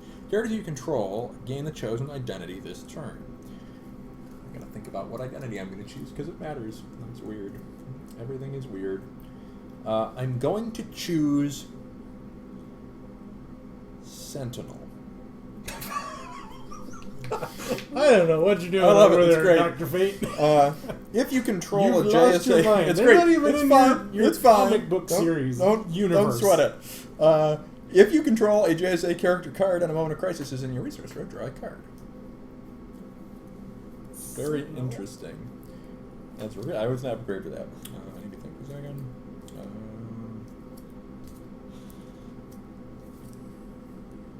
I'm going to do it again, and I'm going to name Our Man. Then I'm going to recruit from my resource row Captain Marvel. Captain Marvel does not come into play with a cosmic counter. He's reservist. Also, I may discard a JSA character card and say Shazam to put a cosmic counter on him. When I do that, he gets plus 13, and has flight. And I will form...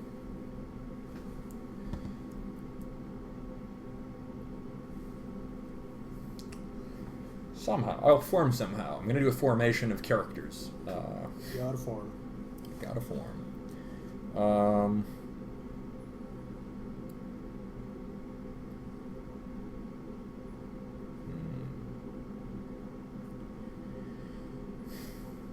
Yeah, I think I'm going to form like that. We're going to do it. We're going to do it like that. And all of my characters, I guess except technically Captain Marvel, have the identities Our Man and Sentinel. Okay. Did you just do Sentinel for kicks? Maybe. Alright.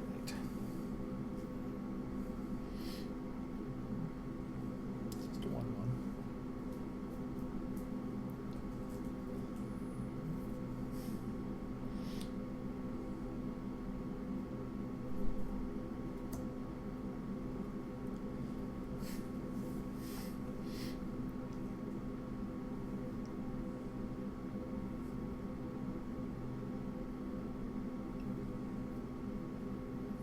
This is interesting. I'm kind of terrified because you have 9 characters.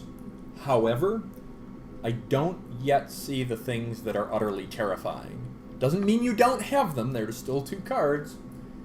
But I know you don't have the terrifying characters. The question is, do you have the terrifying other stuff? That is the question.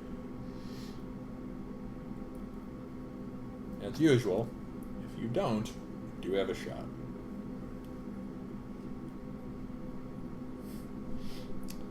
I might actually pull Superman's counter, and that's depressing. It's a possibility I had considered.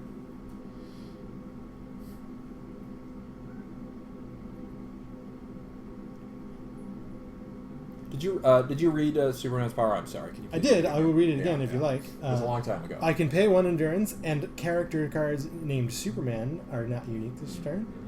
Character. It does say character cards. That's interesting. Also, Cosmic.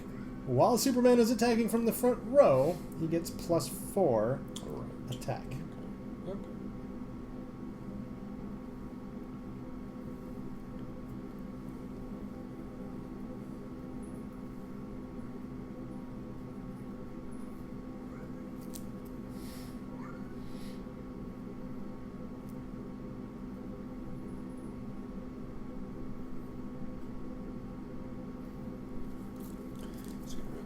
While you're contemplating, I'll review some stuff down here as well. Yeah, that's probably the way to go. That's interesting.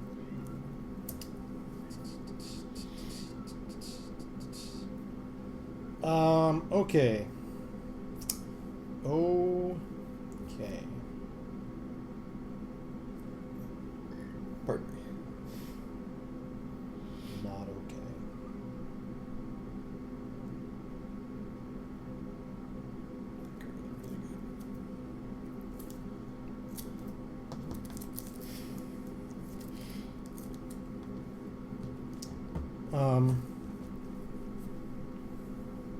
Okay.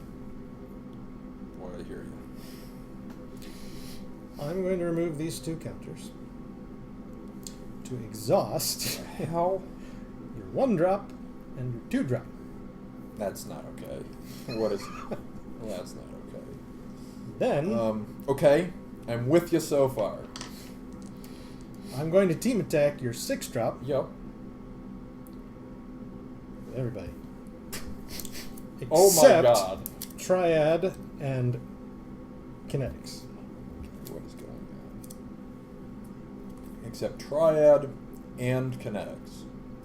And I'll leave Apparition out of it too. In fact, I'll leave Kid Quantum out of it too. I'll attack him with those characters. It's getting more conservative by the second. And but your hidden character is also out, did you say? Yep. So that's not everybody. It isn't everybody. It's everybody minus 4 characters. That's barely half. Yeah. Barely half. Is that enough? Let me think. Do I leave Mary Sawyer out of it? That'll. So as a reminder, if I have a JSA card to discard, I do have 4 cards in my hand. I understand. Give me 14, 14. Right.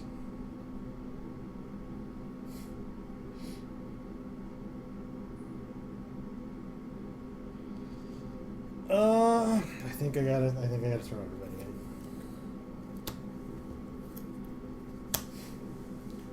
What you up to? 2, 6, 7, 8, 9, 16, 17. 17. That's pretty big. Pretty big. So, what I think I'm gonna do is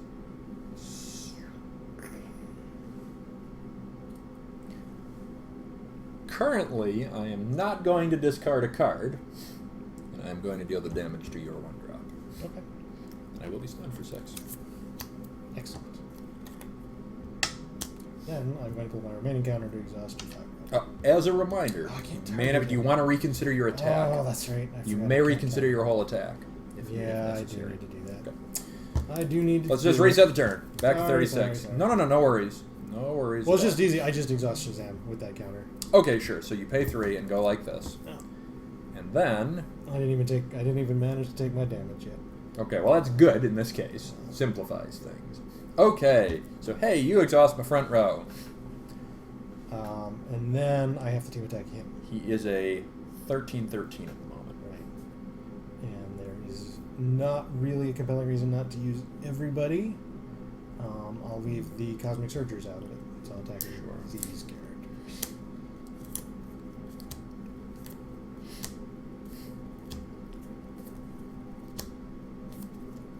Forgot. I can thank you for reminding me. Yep. No, that's okay. And it's a lot. Do you need the number? It's really big. How big? 4, 5. It's pretty big. 6, 13, 14, 19, 20.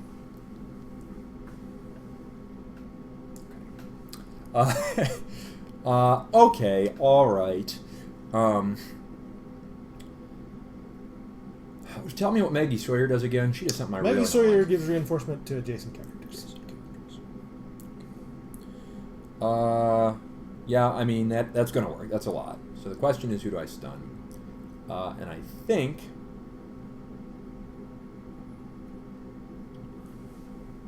31. So here are my options. I either do... Because I'm going to get... Unless you have something I'm not aware of, I'm going to get 1 attack. So I can stun one of these attackers and something. What are my best cases? My best cases are... I stun Maggie Sawyer, and then kinetics. That's a good one. Pretty good. I get best damage out of that. Right. Because you can't reinforce. But I lose Sawyer and keep kinetics. Which is advantageous. You are out of cosmic counters unless you have a way to refresh them. That never happens in this deck. Well, first time for everything, but I'm certainly not counting on it. All you need is a bouncing I boy. do have 2 ready, unstunned Cosmic Surge That's right. characters. That's So right. if you do nothing, I will have a minimum of 2 counters next turn. Right, so I think it must be... So that means I need to reduce the effectiveness of kinetics, which means I must stun kinetics.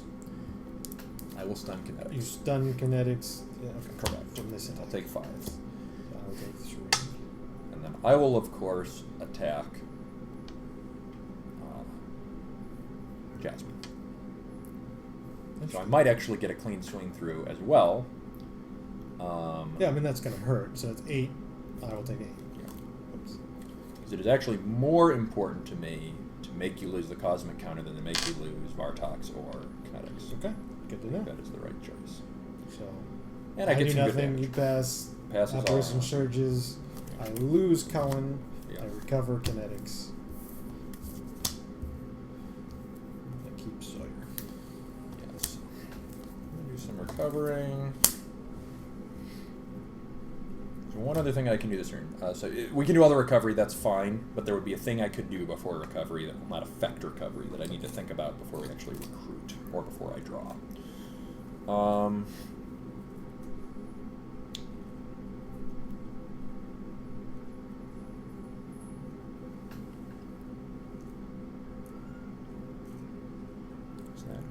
consequential. I'm going to use my tuning fork before I play a resource again. Is that right? Nah. I'm going to play Taking Up the Mantle. As an additional cost to play Taking Up the Mantle, remove a JSA character card in your KO'd pile from the game. I missed again. I have missed for 4 turns in a row. That's improbable. I have never seen that card. That card is more effective when you don't even draw it. What the hell is happening? So I've removed a JSA character card in my KO pile from the game and choose character I control. I'm going to choose my 2-drop. I get a 1/1 counter on the 2-drop. And then the chosen character gains the identities of the card I removed, which is just Hawkman. So I do that before the recovery phase. Okay. It's gonna matter. So then we do all the recovery stuff. You do that, and it fizzles, which is ridiculous. And then I draw 2 cards. I agree. Really, really ridiculous. And you shouldn't do it because it's ridiculous. Then I am going to repoot. I'm gonna do a thing here. The thing is I'm gonna do is this, and then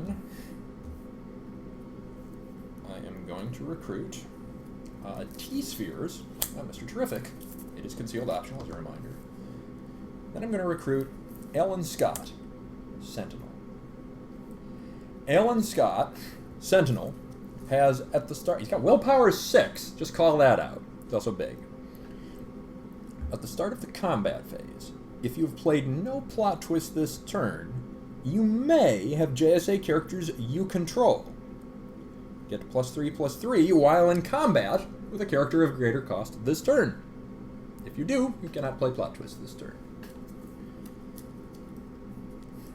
And I will form like that. That's not useful.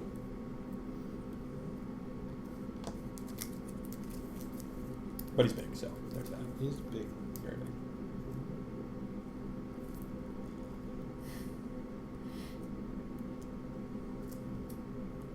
Well, because your mid to late game deck correction of Tuning Fork has not been mega advantageous, I have a shot. But it does depend on what you drew, of course. So a couple of key cards you could have drawn would be very, very useful in this case.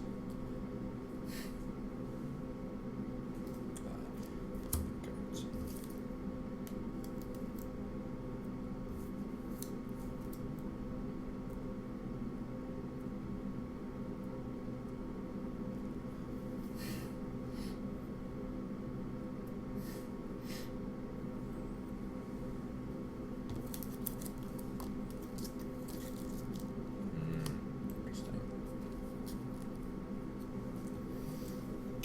How do I live?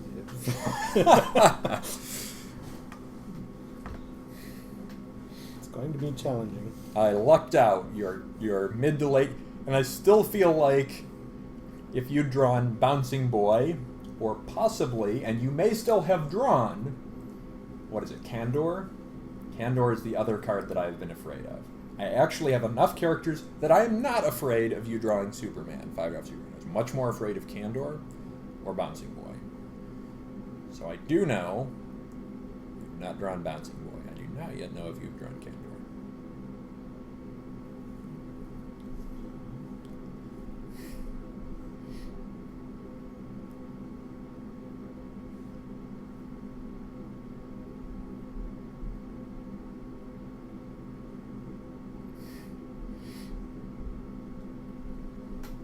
Boy, did I luck out. It's a rare thing where I got a shot against this deck.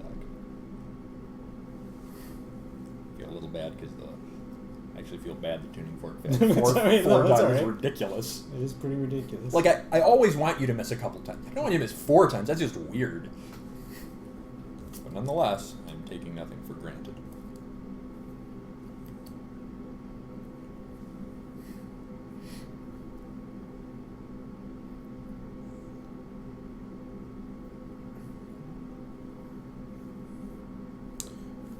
I think everybody needs to be in my support row, and I don't know if it's even going to save my butt.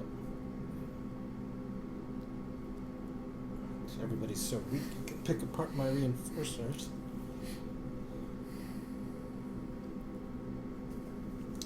Sawyer's got some free reinforcement. She does. Which means I think I put her adjacent to cheap characters. Yeah. Like that. I mean, my first attack is almost a foregone conclusion. You still have 2 cosmic counters. I think I do this kind of crap. Good gravy. I'll just kind of accept we mostly know stuff happens. Chris is turning in. Thank you for joining us, Chris. You have a good night's sleep and enjoy your weekend. Night, Chris. Okay. Is that clear enough? Should I spread it out? That's sufficient. That's fine. I'm going to attack kinetics. Pardon me. At the start of the combat phase, I will trigger Alan Scott's power. You're going to get both. Interesting. Then I will attack kinetics. Nice. My character is +7/+7 Mm-hmm. with a 1/1 counter.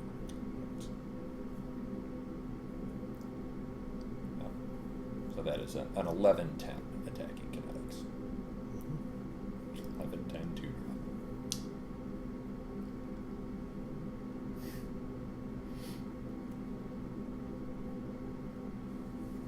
I'm going to reinforce with this triad, I guess. Is that right? I guess that's right. That will take 3. 17.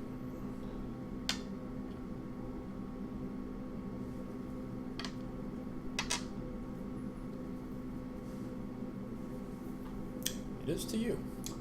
Yep. You have some range and some characters. And some flight.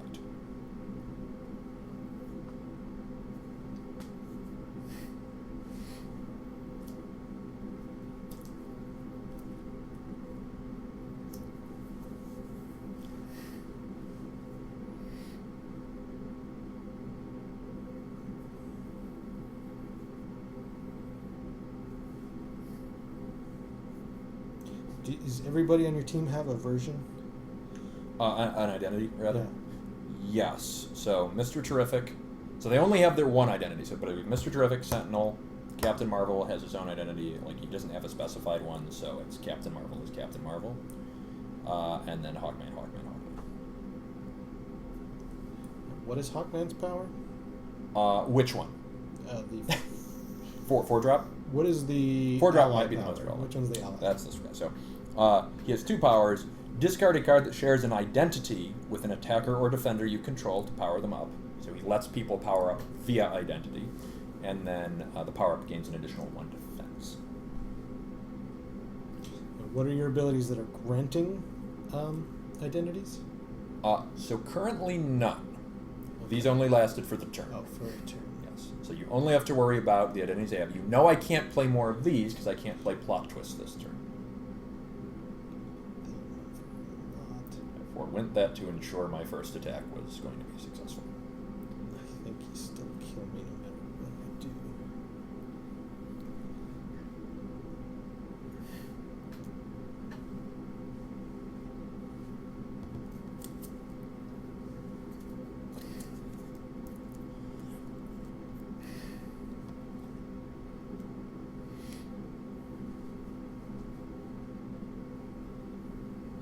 Who's the biggest dude?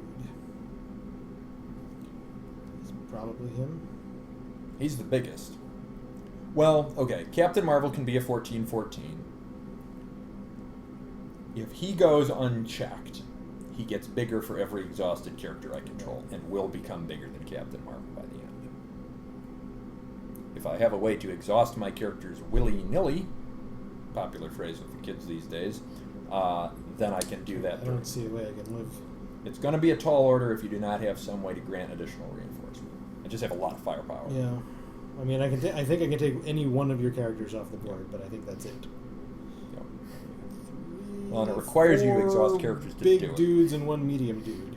Yeah. The best. So if you go to get one off the board, well, I mean, he's pretty damn big too.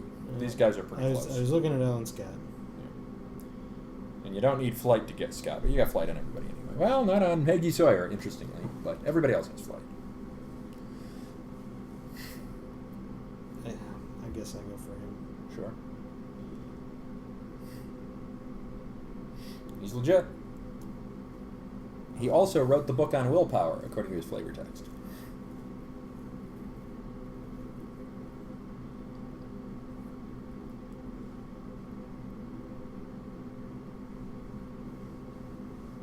I will team attack him with Superman and Vartex. Superman and Bartox. So you are up to 10. Against Alan Scott, is that correct? Yep. I will play from my resource row Legion of Super Pets. Target Legionnaires attacker you control has invulnerability to this attack, I'll pick Vartex, and gets +5 attack if it's team attacking this attack. That's legit. My attack is 16.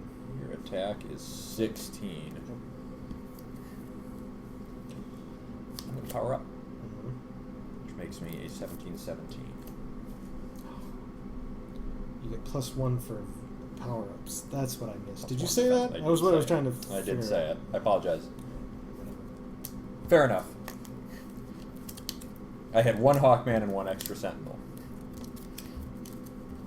Well, I got to do all my crazy stuff, or most of it, but I am sorry that it was very strange. It was very strange. Until you missed it on 7, I was terrified, and then when you missed it on 7, I'm like, I actually think I got this, which is very weird.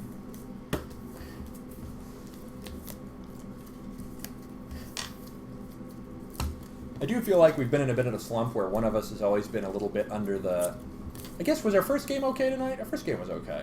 No. Or were you whiffing on that I missed one? 5, remember? Oh, yeah. It was okay until you whiffed 5, and then it was like... It wasn't really okay either, but I wasn't doing anything before that. I suppose. Bad Knights of Cards. We're on a streak. We're on a streak. The good news is some of our best matchups happen in the AA territory. We do have the most decks there. I can't believe I couldn't get... There were so many cards that would have saved me. Oh, there were. Well, again, the ones I feared the most were definitively Kandor. Kandor. Yeah, Kandor would have been huge, and that was my first choice. And I think Superman Bouncing would Boy. have helped. Superman would have I helped. might have lived through that turn if I had Superman. Maybe, but you only get one guy. That's the problem. Is all of my targets are now good. That's the threat. Well, yes, but I can attack to take out one of them. Sure. So you take I only need to one. remove 2 targets to live through the turn. I mean, I'll have like 3 life or something. Right. But, I mean, don't get me wrong. Like, Superman was probably next in line, but for me, order of concern Bouncing Boy was... would have been useful, but I had no powers. It didn't matter. Bouncing Boy lets me force you to target Vartox once. Well, so Bouncing Boy Unless you attack with friggin' Fate. Right. The Fate thing really undoes that. what That this was does. huge. I thought about that for a long time, and then I'm like, wait, this blocks effects. Absolutely, you should. Well, the question wasn't whether or not I was use it. It was when. And I had to decide which character was going to be the best long-term play. Because I even had it on 4. And so I was thinking about it on 4 cost. Because I'm like, oh, that power-up ability is really good. I don't want you to threaten him. But then it's like... You know, he's the best choice, I think. Yeah, 5 is good. 5 is real good. And actually, it was the double was even better because then they stack, and the one gets bigger based on each other. So he was really, really a big character very early on. But if you'd gotten Bouncing Boy... Yeah, I get to hit Vartox once, you exhaust my front line, and then can pick off... Well, no, because you can still attack kinetics with him. I don't get to exhaust him. Oh, you're right. I lead with him. Right, and you cannot... No, I think you can redirect with Vartox still, because Vartox doesn't target the attacker. Does so. He does? I thought he changed the defender. Check the wording. If he doesn't, I would have done it earlier. Maybe I kept not attacking with him first for that reason. I was trying to avoid the situation where you redirect him. Remove target defender. You're right. Yeah. Vartox gets around. I thought it was the attacker. I screwed up my deck. I'm fixing it now. No worries. And I actually played around that, thinking that was the case. So I was trying not to give you that opportunity. Yeah. But my concern was that obviously you redirect my first attack, and then you can do the whole exhaust and just stall and throw your cards everywhere. So I laugh for 2 reasons. One, first of all, your reaction was funny, so maybe 3 reasons. But I and watch your head coming back up. I did the. That was me really fighting the urge to just throw the rest of them across the room. I know. That was so good. Because it was like, you gotta not try to catch them if you tried to catch them. So you just kind of had to watch them all pour onto the floor in your lap. Because I did it earlier with a smaller number of cards, if you'll remember. Well, no, I mean, I like... threw mine. Sure, there was an initial reaction, like, if I do anything, this is going to get worse. And then there was the, I'm so mad, I just want to fling the rest of these, and I shouldn't do that really right now. Though it would have made for great stream entertainment. Sure. But that is why I paused there for such a long time. Yes, but there's a little addition. Don't throw these cards. Don't throw them across the room. I know you want to throw the cards across the room. And there was a little bit of extra comedy because while I did it with 4 cards, you did it with like 20 while trying to face them. So like you're trying to organize things, and then it's like, all right, I'll just get these all. Sometimes that's how it goes. Sometimes that's how it goes. But yeah, so Bouncing Boy is my biggest fear for that reason. Bouncing Boy gives you a safe redirect, an exhaust, and a stall. No, I would have loved to have. Yeah, and stall... a lot of characters I would have liked. Well, and the thing with your deck is, because I hadn't been getting you on the attrition game yet, stall means you can keep stalling, and you get to Marvel. Yeah, I had 2. I think I only have 2 in the deck, and they were both in my resource row at that time. Okay. Well, I didn't know I didn't have him to fear. But you combine that with, like, you know, he's in anything. service. That's the good thing. Once he's in my resource room, he's coming out if I get to 8. Oh, I had forgotten that. So there you go. So I was terrified of Marvel on 8. Alright, A's. We're playing double A's now. You know, double A's. And he triggers not based on counters, but on cosmic characters, right? Right. So here's what's funny about that game. Like, it's true that final turn I had a big swing, but if I had gotten you to 1, just 1... That guy always play. It's all true. If I'd gotten you down to 1 life, and I was still at 31, you played Marvel, I would probably lose. The way that turn was going to go, I was going to have maybe 6 characters next turn. Yeah, I mean... It's still big, and I didn't have Kendor to help. So that's true, and that is consequential. Does Marvel only apply to smaller characters? No, he's everybody. He affects himself even.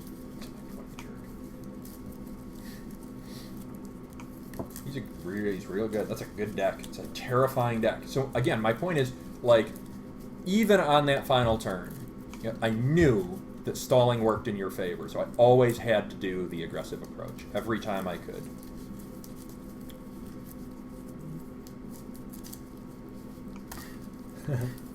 Yeah, I know, Casey. I meant to fix it.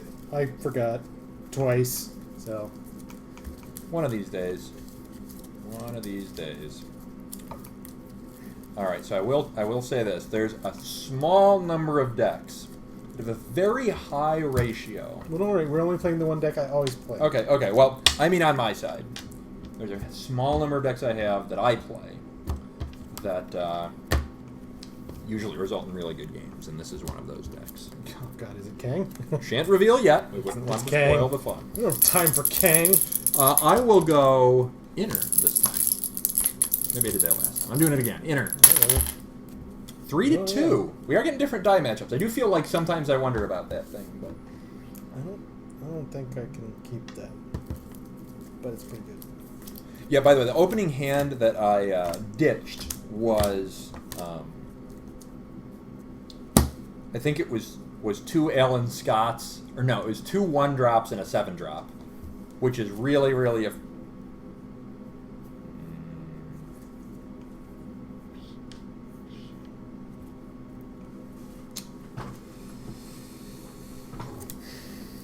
T-Spheres is concealed optional? That's interesting.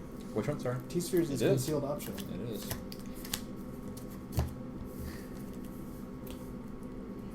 Yeah, okay. It's okay. It's an okay draw. Still okay. You had odds? I did.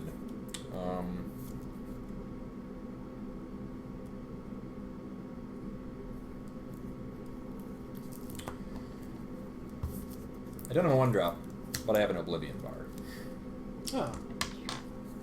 Oblivion Bar says, and I should read it, activate, pay 3 endurance, put a power counter on the Oblivion Bar, which I'm going to do. I may also activate it to remove a power counter from the Oblivion Bar to gain 5 life. 3 life to put them on and 1 to take them off. I've got Ogre.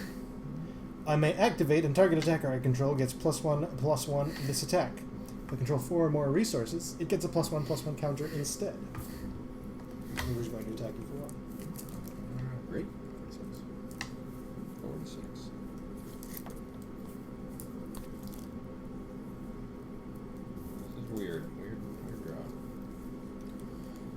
Weirdo McWeirddraw.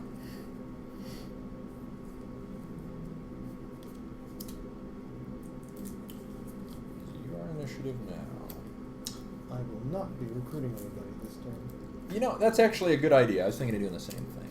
But I am going to put a power counter on Oblivion Bar. It is a weird draw.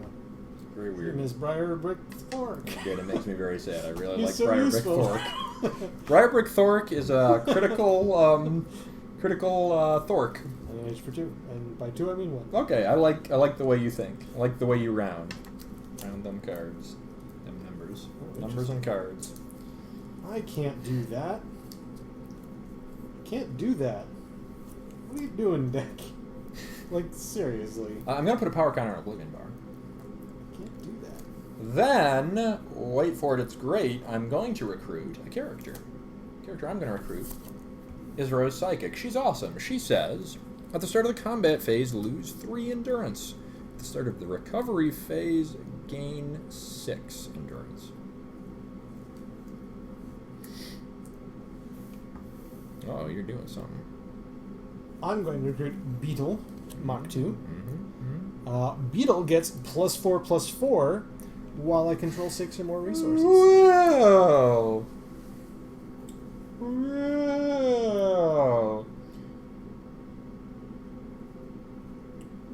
Did I pay my life for that time? I should have paid 9 life for that total, so I think I'm 3 life over. I should Hit you for 2, so. Right. Yep. So I'm at 39. Cool. Is that your formation? Yeah. I immediately lose 3 life. Rose Psychic. Not actually ecstatic about this turn. I think I'm just going to take a lot of beats in the face. That's the plan. So yeah, let's do it. I guess I'm just going to pass. I'm going to attack you for 6. 6. It's a good hit. Down to 30. Then I gain 6 life. You pass. I'm going to pass. I'm going to give a new identity to Beetle. Ooh, I don't like that. Choose a Thunderbolts character control. I choose Beetle ongoing at the start of the recovery phase. Put a 1/1 counter on the chosen character. I do not like that.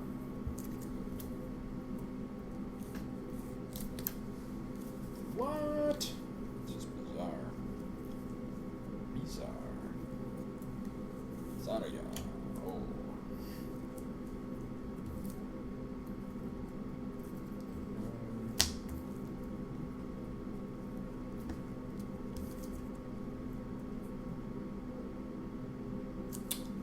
My initiative. Oh, it is your initiative, yeah.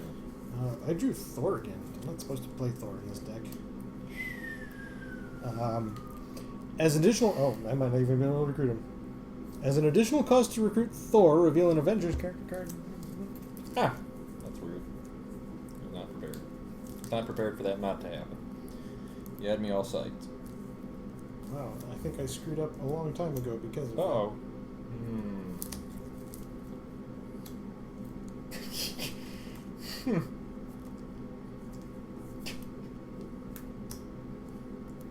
How that. I bad don't is need it? to recruit anybody. That's fine. That's fair.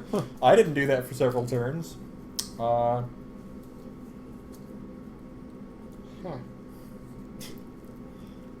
Well, I don't know. It's a pretty big deal. Should I fix it? yeah. Is it the difference between 4-drop and not a 4-drop? It is. Yeah. I mean, sure. Well, let me ask you this. Here's the real question. When you made the choice, did you consciously think you would be able to cover for it? No. Okay. I didn't. I was completely disregarding this. Yeah, totally. Like, if it's a conscious choice, then it's like, okay, you should probably live with it, like calculated risk, but go ahead and do your swap. This is what I should have played that turn, and then I can recruit Thor because I can reveal that I have Captain America. Gotcha. Okay. Yeah, sure. Hey, as an additional cost, recruit Thor, reveal an Avengers character card in your hand or resource. I could have done it from the... It is fixable. Look, he's in my resource row. Okay, you got this. Hey! All right, that's good news. I know what's going on. Everything is fine. Everything's fine, everyone. Whenever Thor causes breakthrough to a player, put the top card of your deck in your KO'd pile. That player loses endurance equal to the cost of that card. Breakthrough. Also going to play Justice for All, which I may do only if I control an Avengers character and a Thunderbolts character. Wow, that would have been catastrophic if you couldn't have recruited Thor. Well, it's a team up. Well, yes, but I mean ongoing like, characters you control as well as cards. It's a crossover. Yeah. Pay 1 endurance. Move a leader character you control. All right. Yeah, I gotta think about this for a second. Man, Thor is huge. It's very big. He does breakthrough His stuff. power's terrible. His power's really good. Really good. When you say terrible, you mean terrifying. It's the same thing. Sure, that kind of terrible. Okay, all right. I mean, you're gonna play that semantics game. I think it's this. Oh no, I already put down resource. Ha, that was cool. I'm gonna recruit Nightshade. Nightshade is concealed optional. A visible character. I think I've got to choose visible, and I'm gonna just take so much damage. Thor hitting through someone is still less than Thor hitting me directly. So I'll form like that. Woo! Woo! I don't know to lead with Thor.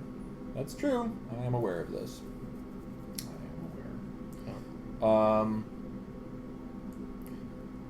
Does Thor's power trigger when he deals breakthrough to a player or when he threw a character? Okay, he's a jerk. Fair enough, but everything's totally great, and I'm not worried about anything. Nightshade's power, she's concealed optional, has range. At the start of your attack step, if you have 25 or less endurance, you may have the controller target unprotected character, move it to his hidden area.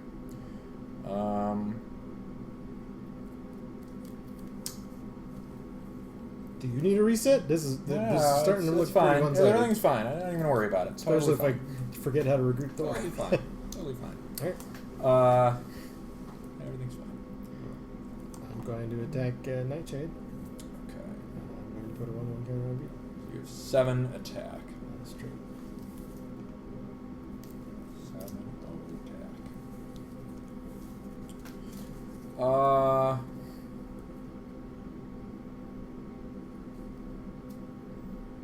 Yeah, that'll work. But you will be stunned. Yes, that's true. And I will take 5. Plus I'll take an additional 3 for Rose second, which I should do.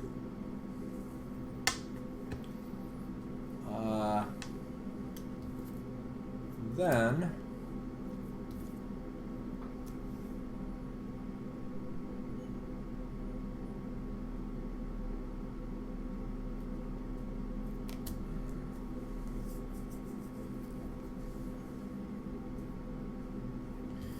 yep, I'm going to play Mystical Binding. Play Mystical Binding only during your attack step and only if you control a Shadowpact character.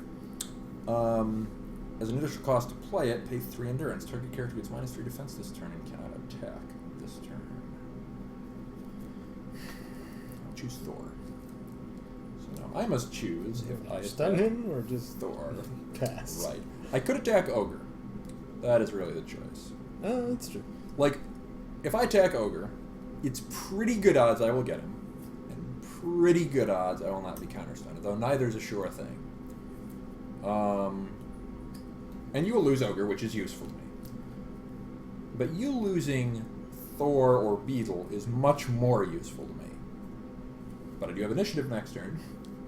And if I can get away with not getting stunned against Ogre, I don't lose a character, which is also useful to me next turn, and I return after.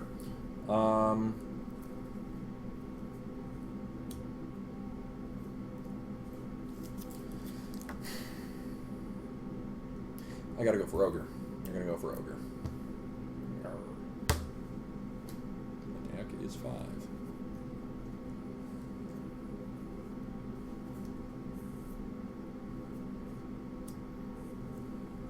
I could stop it, but I'd just be being a jerk. There's not really an advantage to stopping it. I mean, you might get to keep Ogre, but if it's a high cost. It is a high cost. That's what I mean. So I will reinforce Ogre. Sure. And I will take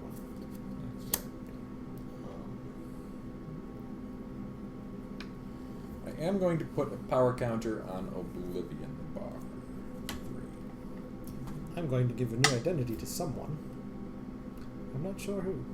That's It interesting. might be Thor. It might be Beetle. Beetle again. Pretty horrifying. Not So if I don't put it on Beetle, he's going to be gigantic in a turn or two anyway. Yeah, that's true. If I do put it on him, it pretty much ensures he gets to be gigantic. Real big. But having a mid-sized Beetle and a mid-sized Thor is scary too. Of course, your 6-drop is big enough to stun, and by 6-drop I mean 4-drop, either of them. Or even a... yeah, that's right. What are his stats right now? He gets bigger on 6 or on 5. He gets bigger on 6. Okay. One more turn before his shenanigans.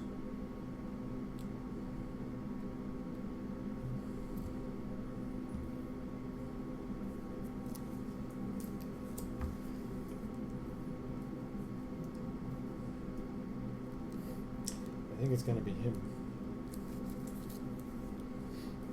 Because if you stun both Thor and him, which you likely are going to next turn, you want to keep him over Thor. Your choice. Yeah. He's got 2 new identities. Jesus. That ain't no joke. I lose. And you gain 6 from Rose Psychic. Ultimately, that was the deciding factor, truth be told, was I wanted to get the 6 life from Rose Psychic. It really matters.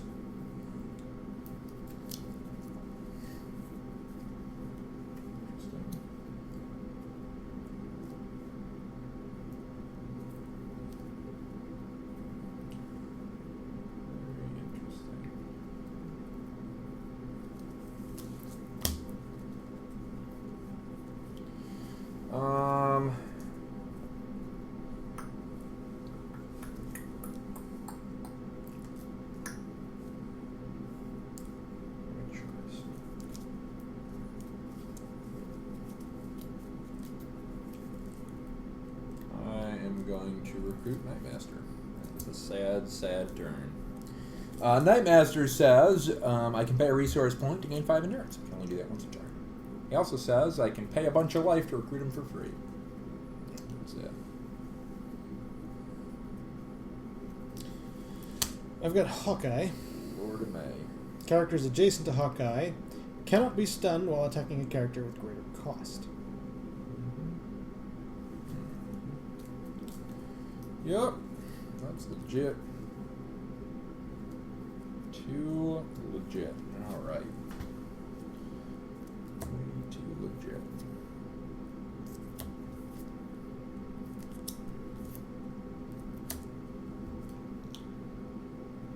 Wish Beetle were less gigantic. But he is gigantic. I also wish I had one thing that I don't have. But I don't. Can't be stunned while attacking up the chain, did you say? Yes. Okay. So Nightmaster will attack Thor.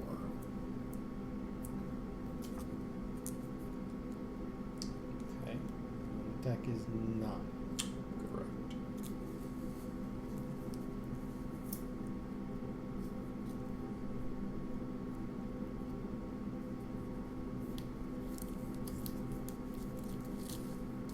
I think I just accept. I'll take 6. Cool. I am also going to Mystical Binding Beetle, which I must spend 3 endurance for. So he cannot attack. Cannot attack and has minus -3 defense. Interesting. Those mystical bindings are annoying. They're really annoying. I mean, I need him to be. They're the difference between my survival and not, for sure. I get it. That's fair assessment. Yeah. I may just pass. Might pass. Yup. Yeah, I mean, clearly I'm just gonna well, what is your defense? Your defense is 7, but it's -3, right? yeah. It's a 4.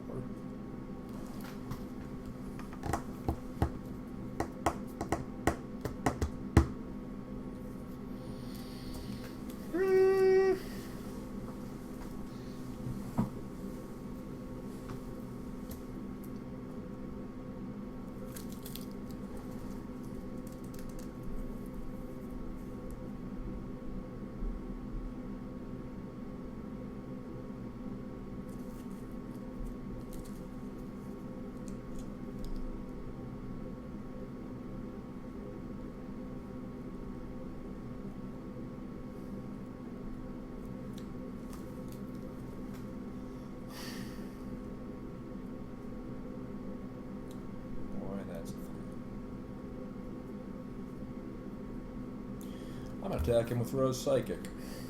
Okay. Right now we will be stunned.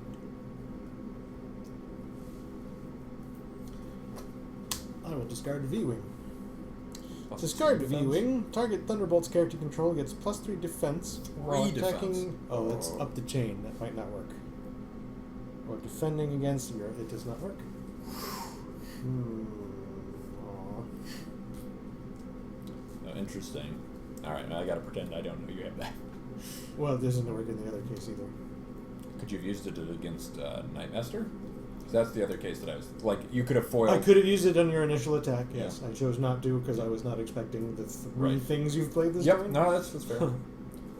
I mean, I'm playing crazy here because I think I have to. I can't let you have the initiative. I'm going to lose Hawkeye and Thor. I might. I think that's what Trying it's real clearly hard. what you're playing for.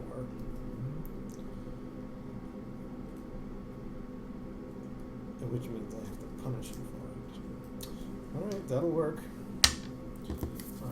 I will take a breakthrough even from that, I think. That's correct. One breakthrough. I'll take 4. 3.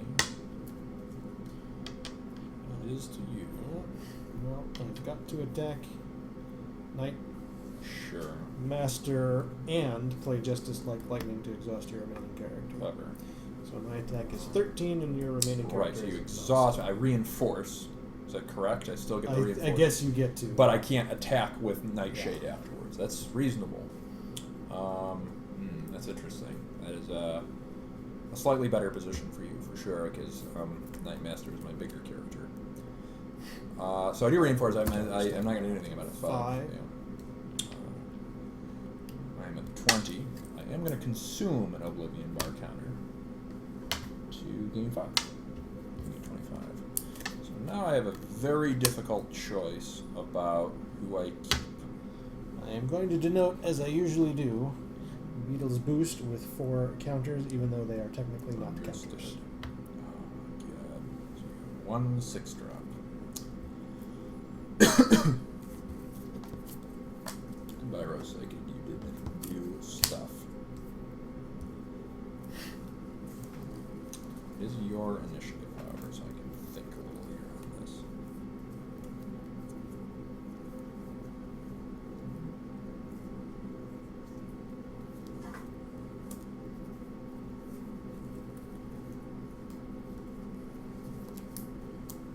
You do definitely inform what I do. And that's cool. I love it when that happens.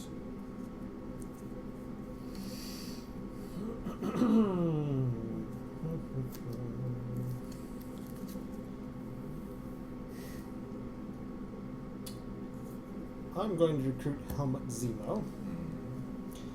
Characters adjacent to Helmut Zemo get +2/+2 while attacking an exhausted character. I'm also going to recruit a Thunderjet, but I'm not sure who gets it yet. It's +2 attack and flight. It's got it. Well, yeah, it's got to be Zemo. I think it is. You have to spread the flight around.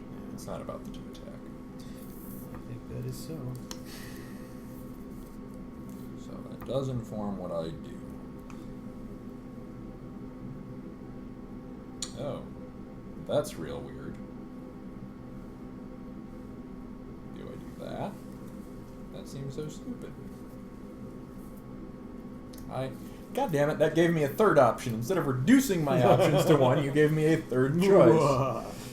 Try to hide Helmut Zemo? Try to hold him? Some of those words. I do love holding Helmut Zemo. Who doesn't love Helmut Zemo? What's going on? I sure wish Beetle were less monstrous. Well, if you wait... No, wait, he's just going to get more monsters. Yeah, that's an accurate statement. Hello, my dear. Welcome home.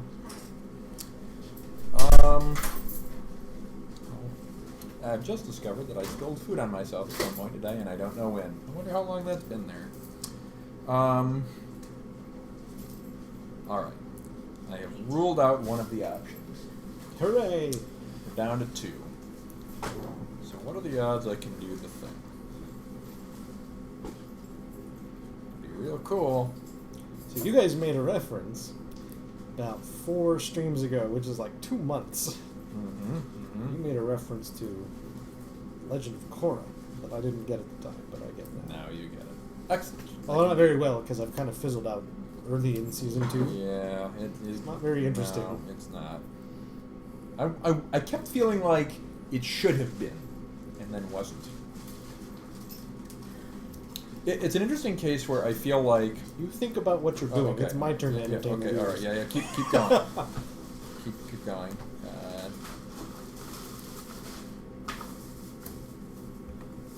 Sorry, this is a really weird choice. If I do that, you will do that.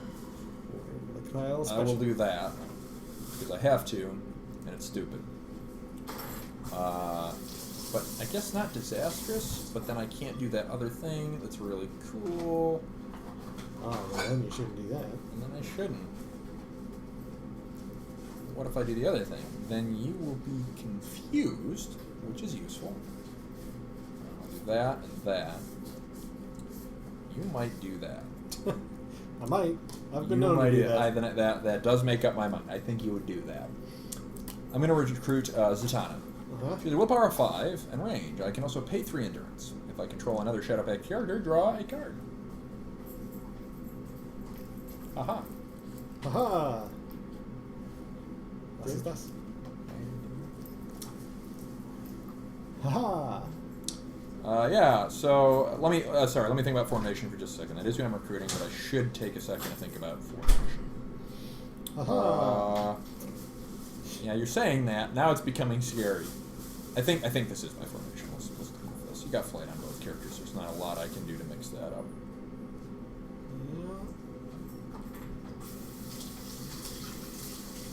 I think that I have to attack Nightshade with Zemo. I think that's probably the right play.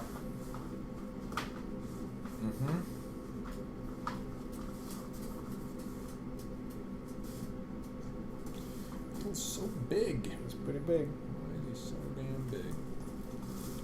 How much damage might I take? It's a lot of damage. Zemo's big. It's +2 attack at all times or +2 attack while attacking? Sorry?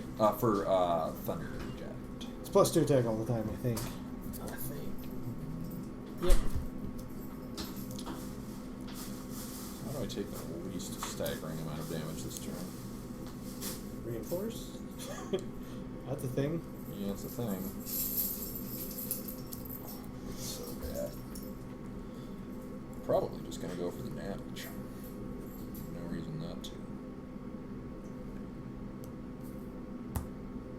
I'm gonna reinforce.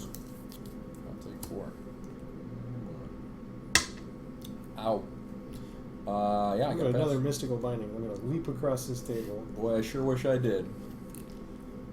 Pass. Pass. I will hit the 5-drop then with Beetle. Yeah.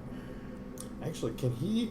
Because of Zemo's power, he might be able to attack Zatanna without being stunned. How does Zemo work again? +2/+2 versus exhausted characters. That would make his defense like 17.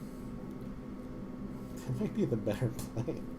It's a toss-up. 15 defense. Yeah, I think I go for her. Yeah. All right. So, well, I do have to decide if I want to draw any cards. So my attack is 17. That's a lot. My defense is 15. That's not so much.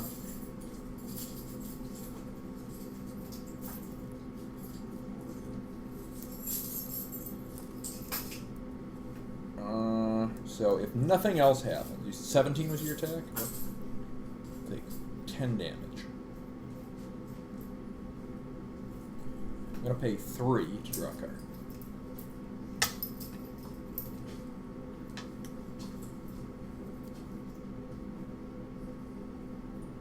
Not like that card. But I think I could go one. I'm going to draw one more card. Whoa. You're a crazy man. I like that card more. Okay. But I'm still not ecstatic about the state of this game.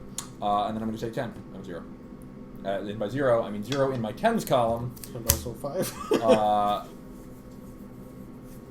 Yeah. I'm going to pass, but I'm going to consume an Oblivion Mark counter. Okay. Back in this time.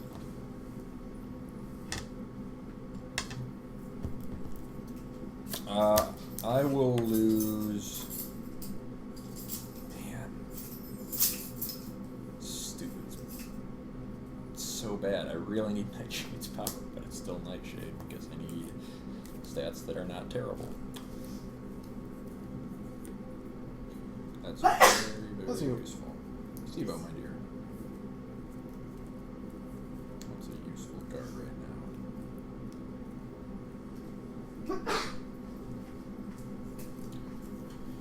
now. Do this.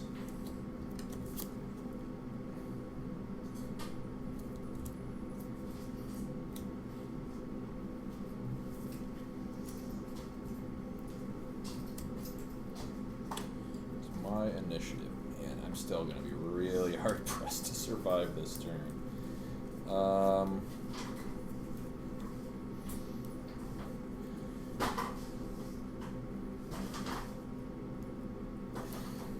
Check. Yup. That's cool.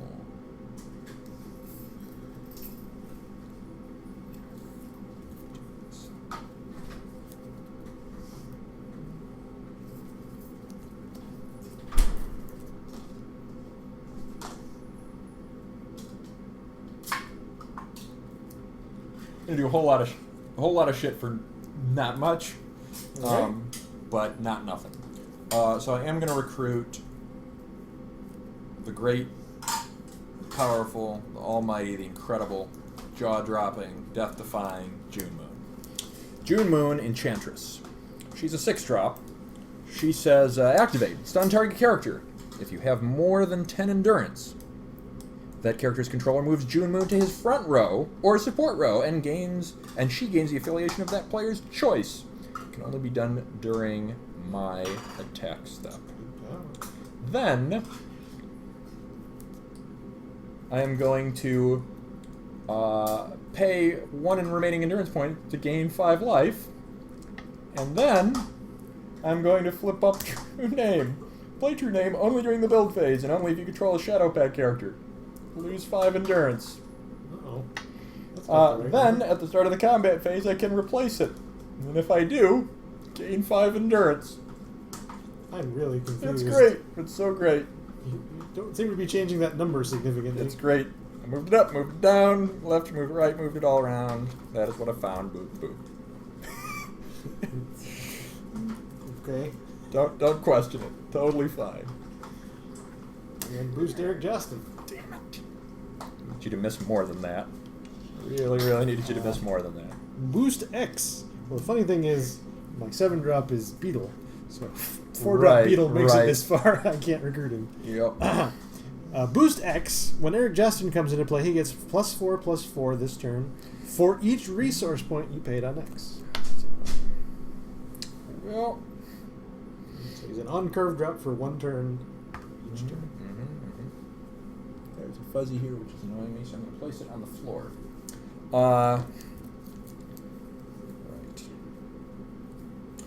Right. So it is the start of the combat phase. I'm going to stun someone. You should gain 5 endurance first. I'm going to do it in a different order. Because that way I gain life out of the equation. Ah, okay. Which is why I did all the shenanigans. Because I still get the 5 life from his resource point, but I get to fire her power. But who do I stun? Beetle is gigantic and awful. Justin. Also Eric Justin and gigantic and awful. Helmut Zemo is gigantic and awful. Yeah. Sure wish fewer of them were gigantic and awful. So I get the most damage by hitting one of your front rows. So Beetle is so big. Oh my god. It's so bad. How do I survive this mess of a turn? I mean, maybe I'll just survive. Maybe. Depends on how much stat pumps you have and how much life I decide to stupidly spend. Mm-hmm. So, how many mystical bindings do I have? Is it all of them? I wish it were all of them. I wish it were all of them. So...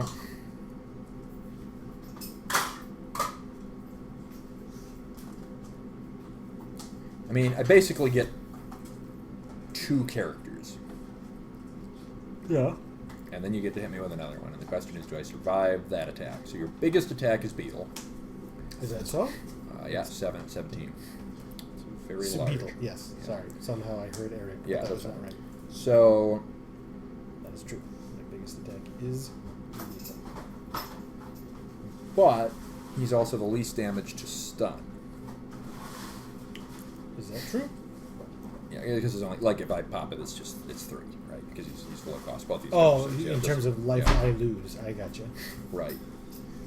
But it still might be optimal to just try and get him and Justin.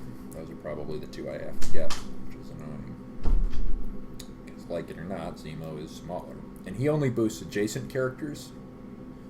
Who does? Zemo Zemo does, yeah. Okay. Yep. We're going to stun Beetle. And that's stupid. And then we can attack Justin. Take 3.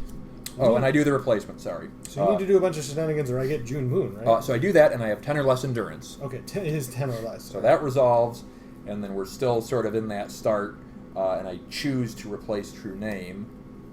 Top card? Yeah. Should know that by now. And I put a stupid card in my resource row.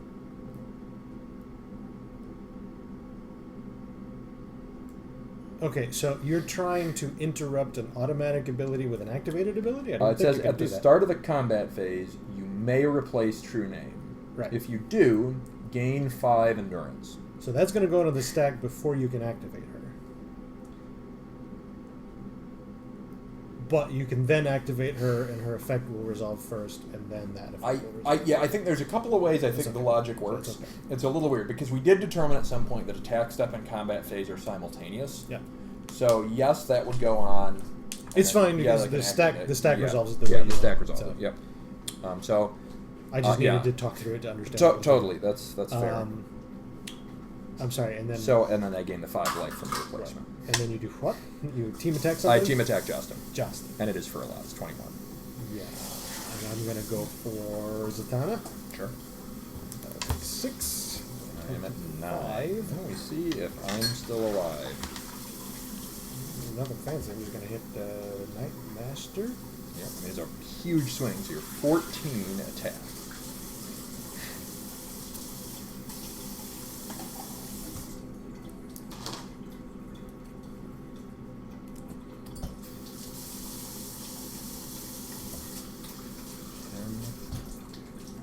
Attacking Night Master.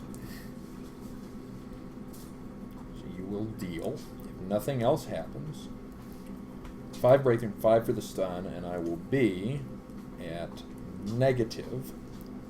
But I can consume a power on a counter on Oblivion Bar, rather, which I think is how this goes down. So I'm at -1, and then I am at 4. That must pass. That's good. It caused lots of trouble. You still got a pretty significant life advantage, so we're gonna see. We're gonna see. Boy, we're gonna see. I need another 1/1 counter. Yeah. Yeah, the double identity is always, or double new identity is always very, very, very, very, very difficult to deal with. Yep, it is your initiative too. So if you don't do anything, and then don't attack with Beetle, I've got a shot. Tempting. I know.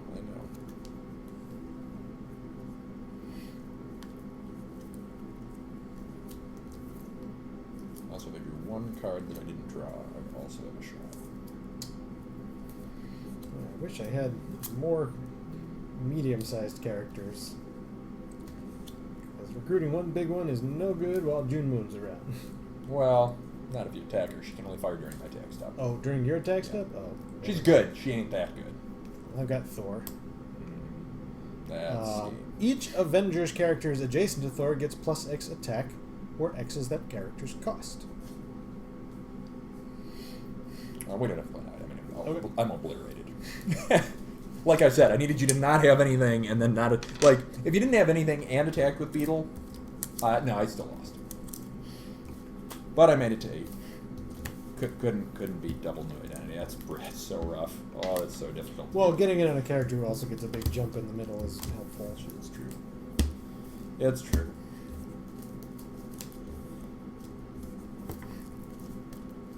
Yeah, there was a point at the middle when I thought I still had a chance, and then I felt like I did some good things to keep it interesting.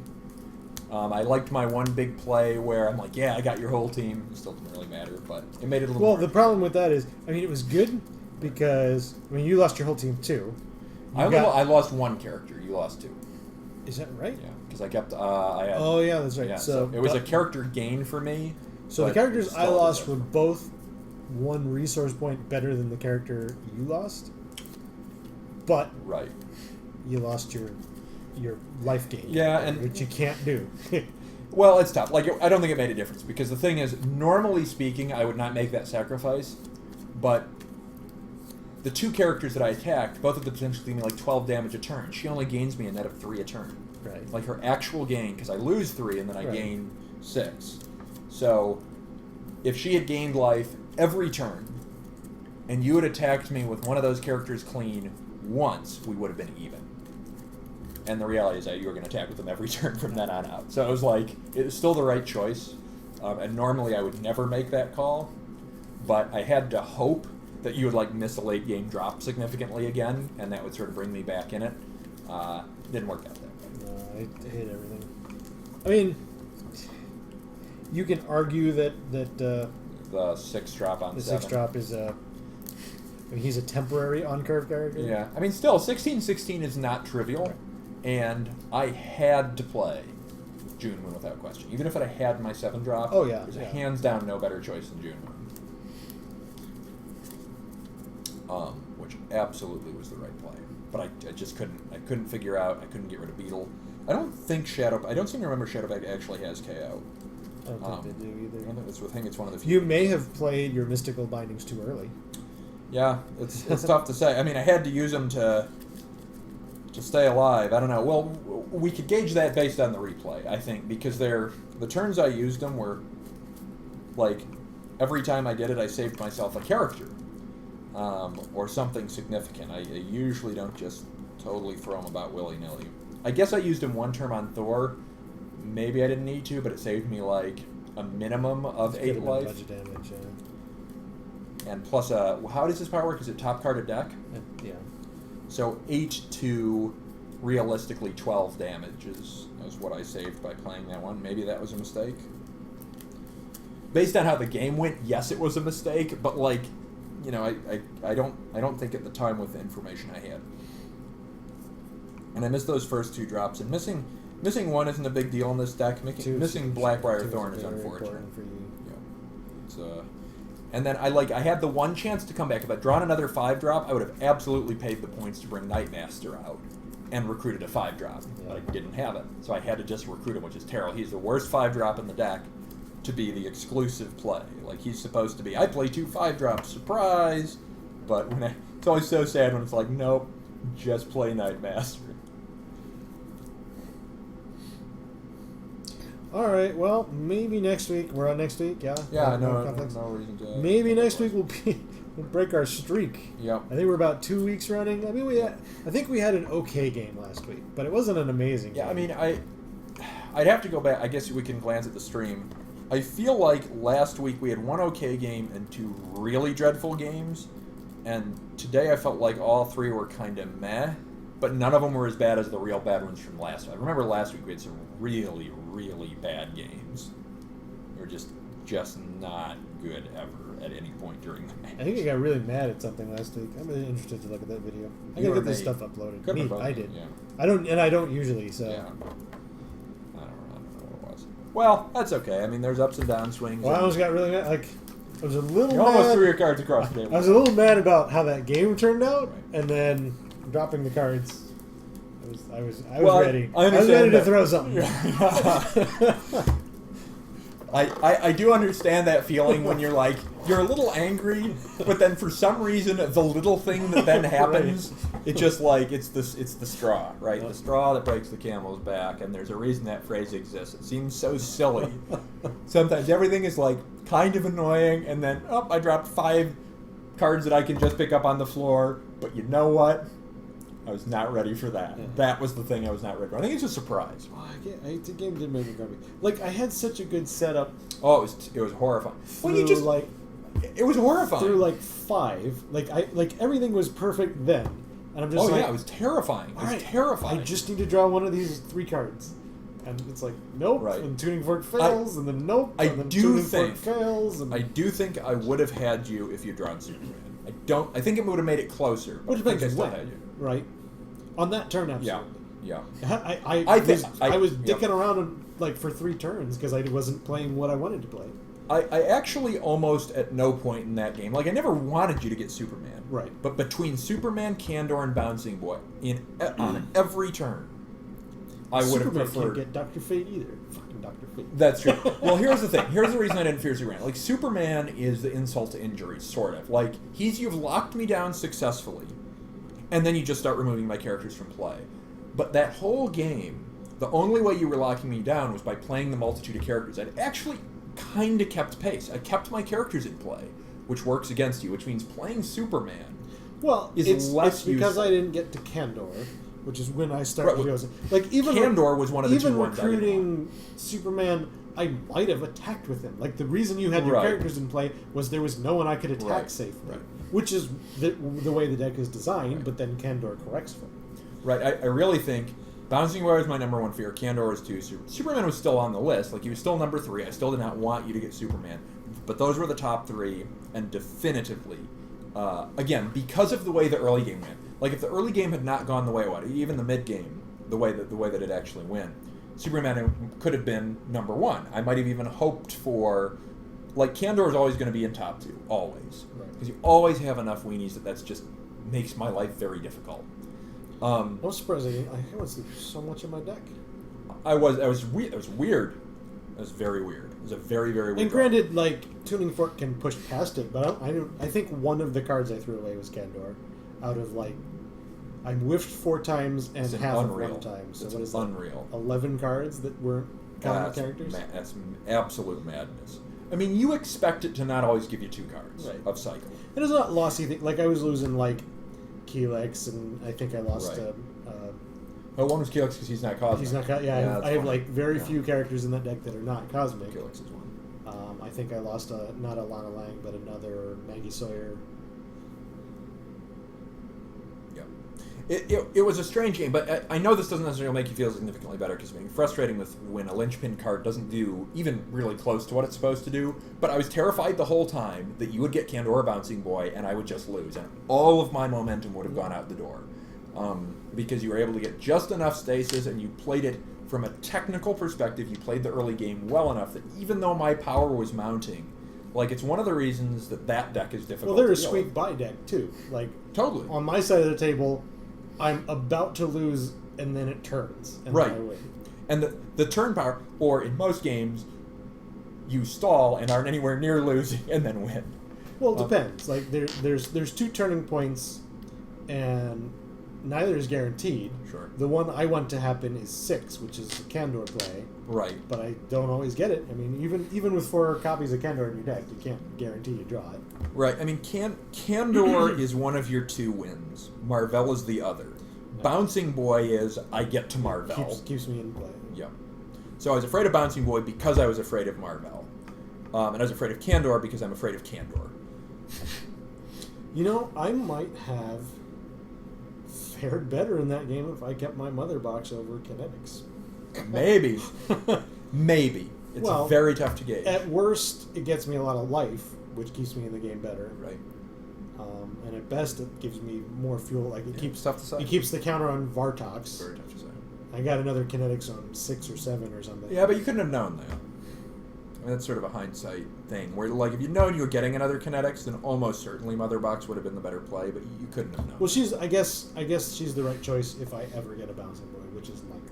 Right, and you were exhausting my characters. It's not like you weren't consistently still successfully exhausting a non-trivial number of my offensive. But the characters. annoying thing is, without Candor, I have to exhaust your stupid 1-drop, and with T-Spheres, I have to exhaust him anyway. Yep, and that was novel. Like the saving grace of my deck is that you have to worry enough.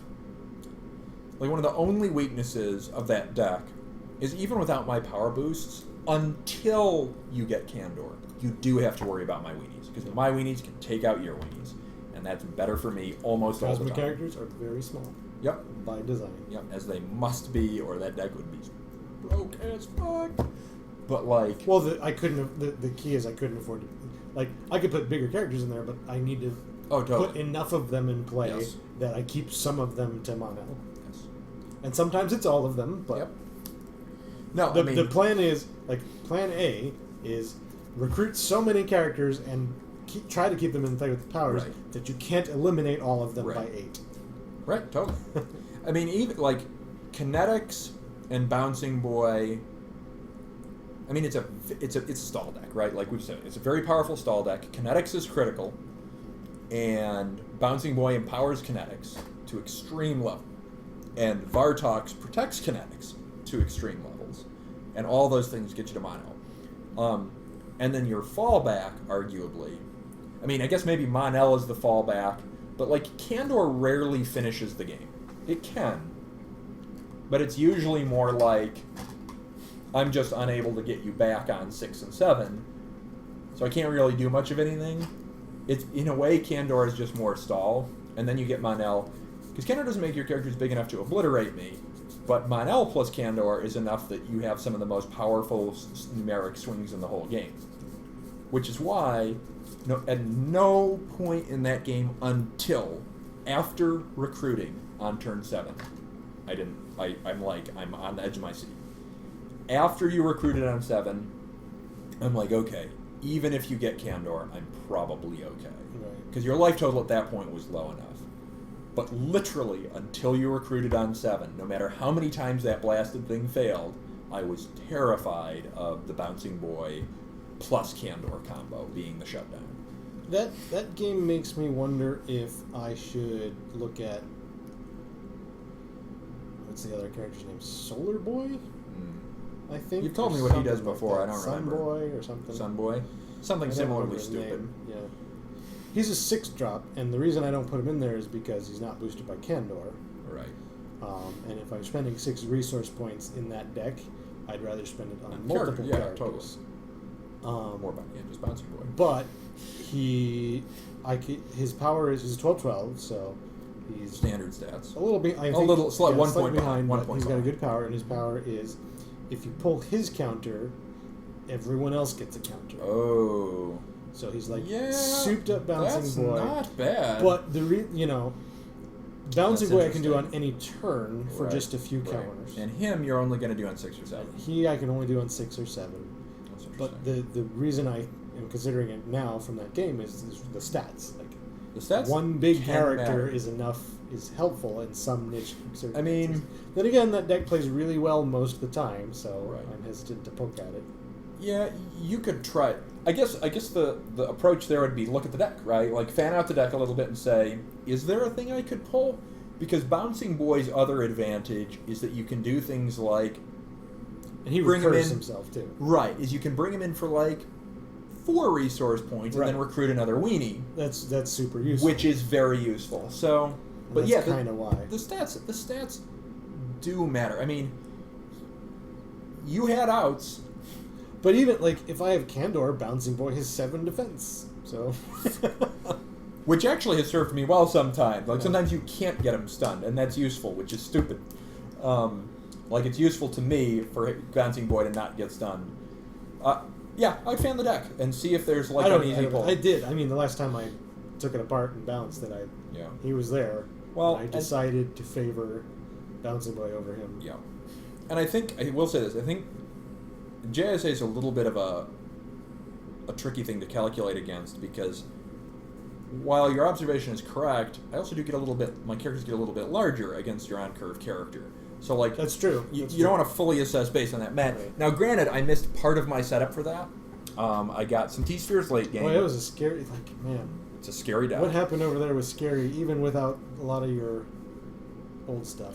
Well, I still don't really understand how the new deck works, like, 100% yet. I've only seen it twice. Yeah, that's correct. Which is actually, I'm glad I saw it. I'm like, I think I've only played it the once. I quite like the deck. It's actually a little bit, there's more technicality to it. I think I talked to you before a little bit. Well, your high drops were stupid in the original. Yeah, they just didn't really fit in any way. And there's sort of, I think I mentioned this, there are 3 themes. There is an Earth 2 theme, which is interesting, which is like they just all kind of boost each other. But that only happens like for 2 or 3 drops, right? And at the high end. It picks up, you can actually play it to start earlier. There are cards that I have not included, so you can play a little more heavily. There's Identity crossover. And then there's the attack up, which is super technical. And it actually seems like, and I love this, it seems like the affiliation is kind of built to only support 2 of the 3 in a deck, but you kind of need 2 of the 3. Right. You can't just do 1 of the 3. But the attacking up the chain one, like there's so I originally had it be attacking up the chain in Earth 2, and it never quite worked. And the reason I pushed away from that and ended up doing attacking up the chain with Identity is the Earth 2 stuff, there's a couple of cards that are too linchpin to it. And I don't like decks like that. I don't like decks where I need to get this thing or it doesn't quite... Like, it's not like it would have gone down a tier, but it would have stayed feeling a little bit muddy. And so the only way to make Earth 2 is, I think, to make that the dominant theme, and I didn't want to do that. So I ended up doing, it's pretty much a 50-50 split for Attack Up the Chain and Identity stuff, and I tried to blend those together as well. And it actually is very technical. So as an example of this, the turn in which I named Identities and was getting cards, so I was doing 2 things that turn. The first thing I was doing was, the lame thing that I was doing was, I had a handful of characters and a reservist character. I didn't want to put a character in my resource row. So I'm like, give me a plot twist, because that gets me cards. So I was actually looking for a plot twist just so I could keep plot twists in my row. But the other thing I was doing is I wanted to maintain maximum flexibility. I know your deck enough to know how critical maximum number of characters on my side is. So I went with Identities where I could afford to discard characters from my hand, because I had 2 on my 7 drop, so I could discard 1. And that, again, that's 2 defense in any combat because of my 4 drop. And then I had 2 Hour Mans, so they all had Hour Man. So, and you didn't even see Hour Man that game. He just stayed in my hand, it was lurking.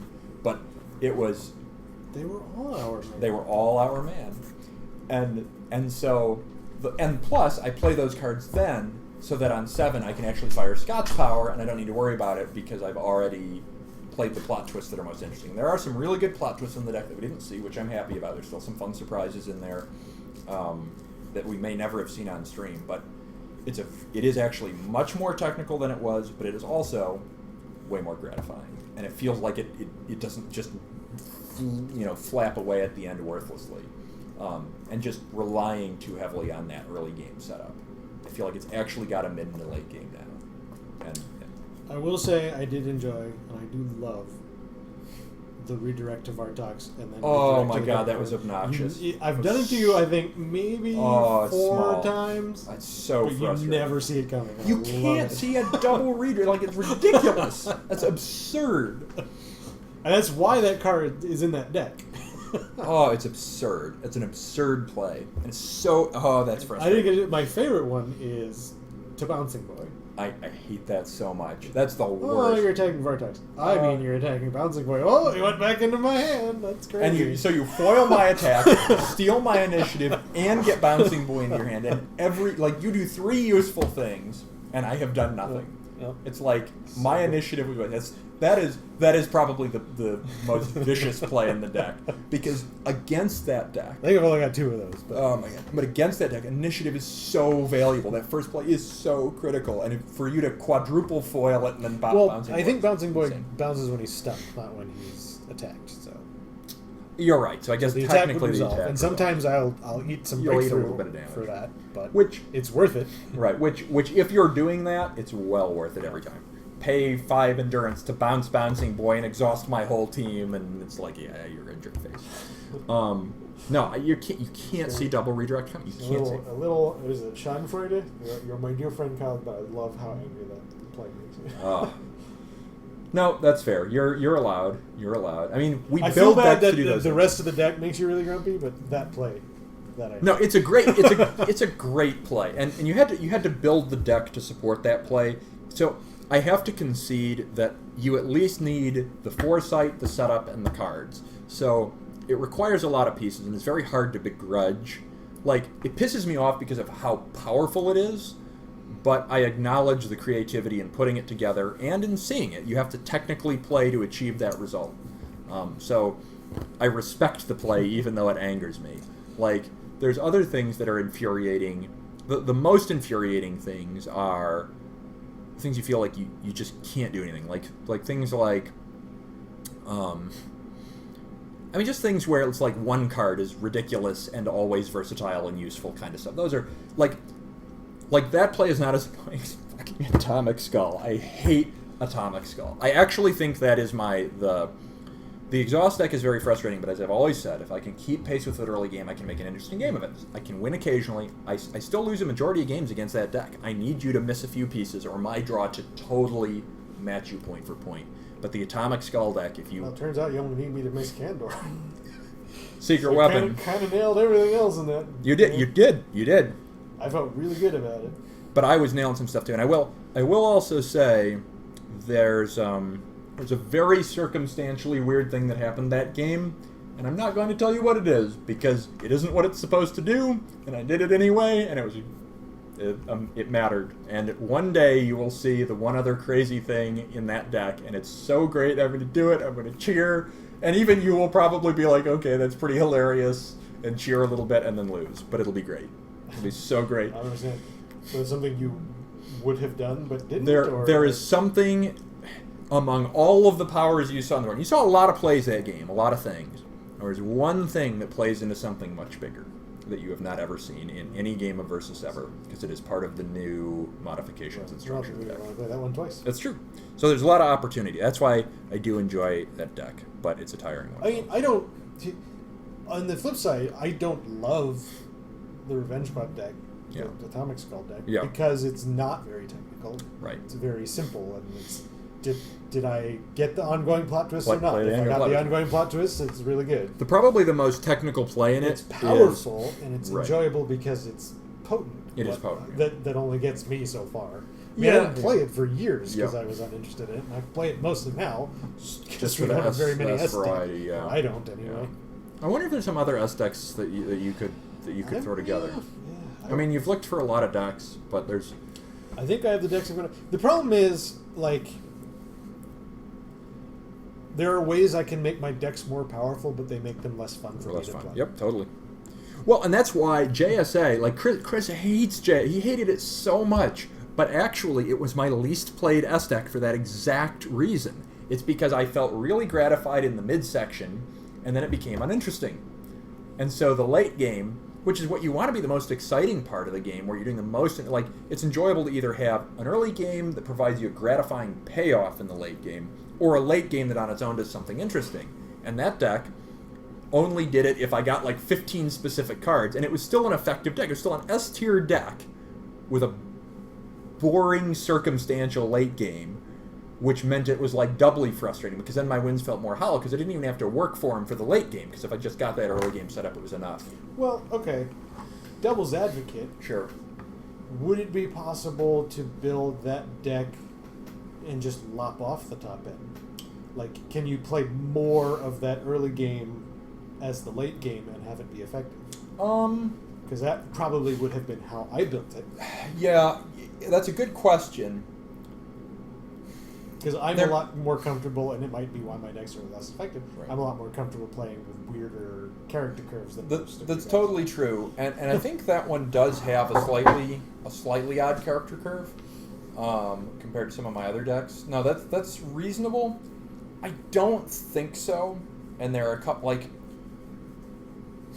it's weird. It's a little bit circumstantial. Through 5, those plays are terrifying, and especially if I'm playing an on-curve deck.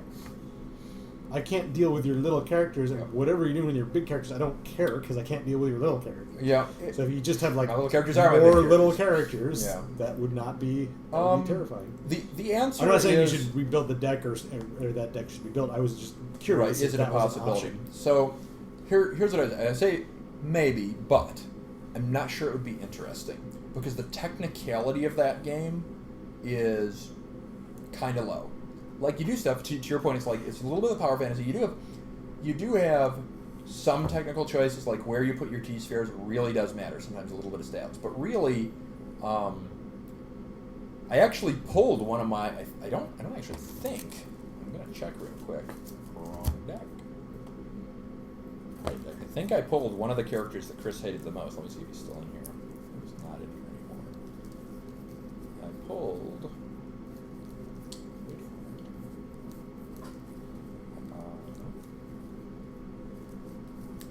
pulled Wesley Dodd from the deck, and Chris hated Wesley Dodd. Wesley Dodd was the it was a 2-drop that said on my initiative, you exhaust a character you control, and it doesn't ready this turn.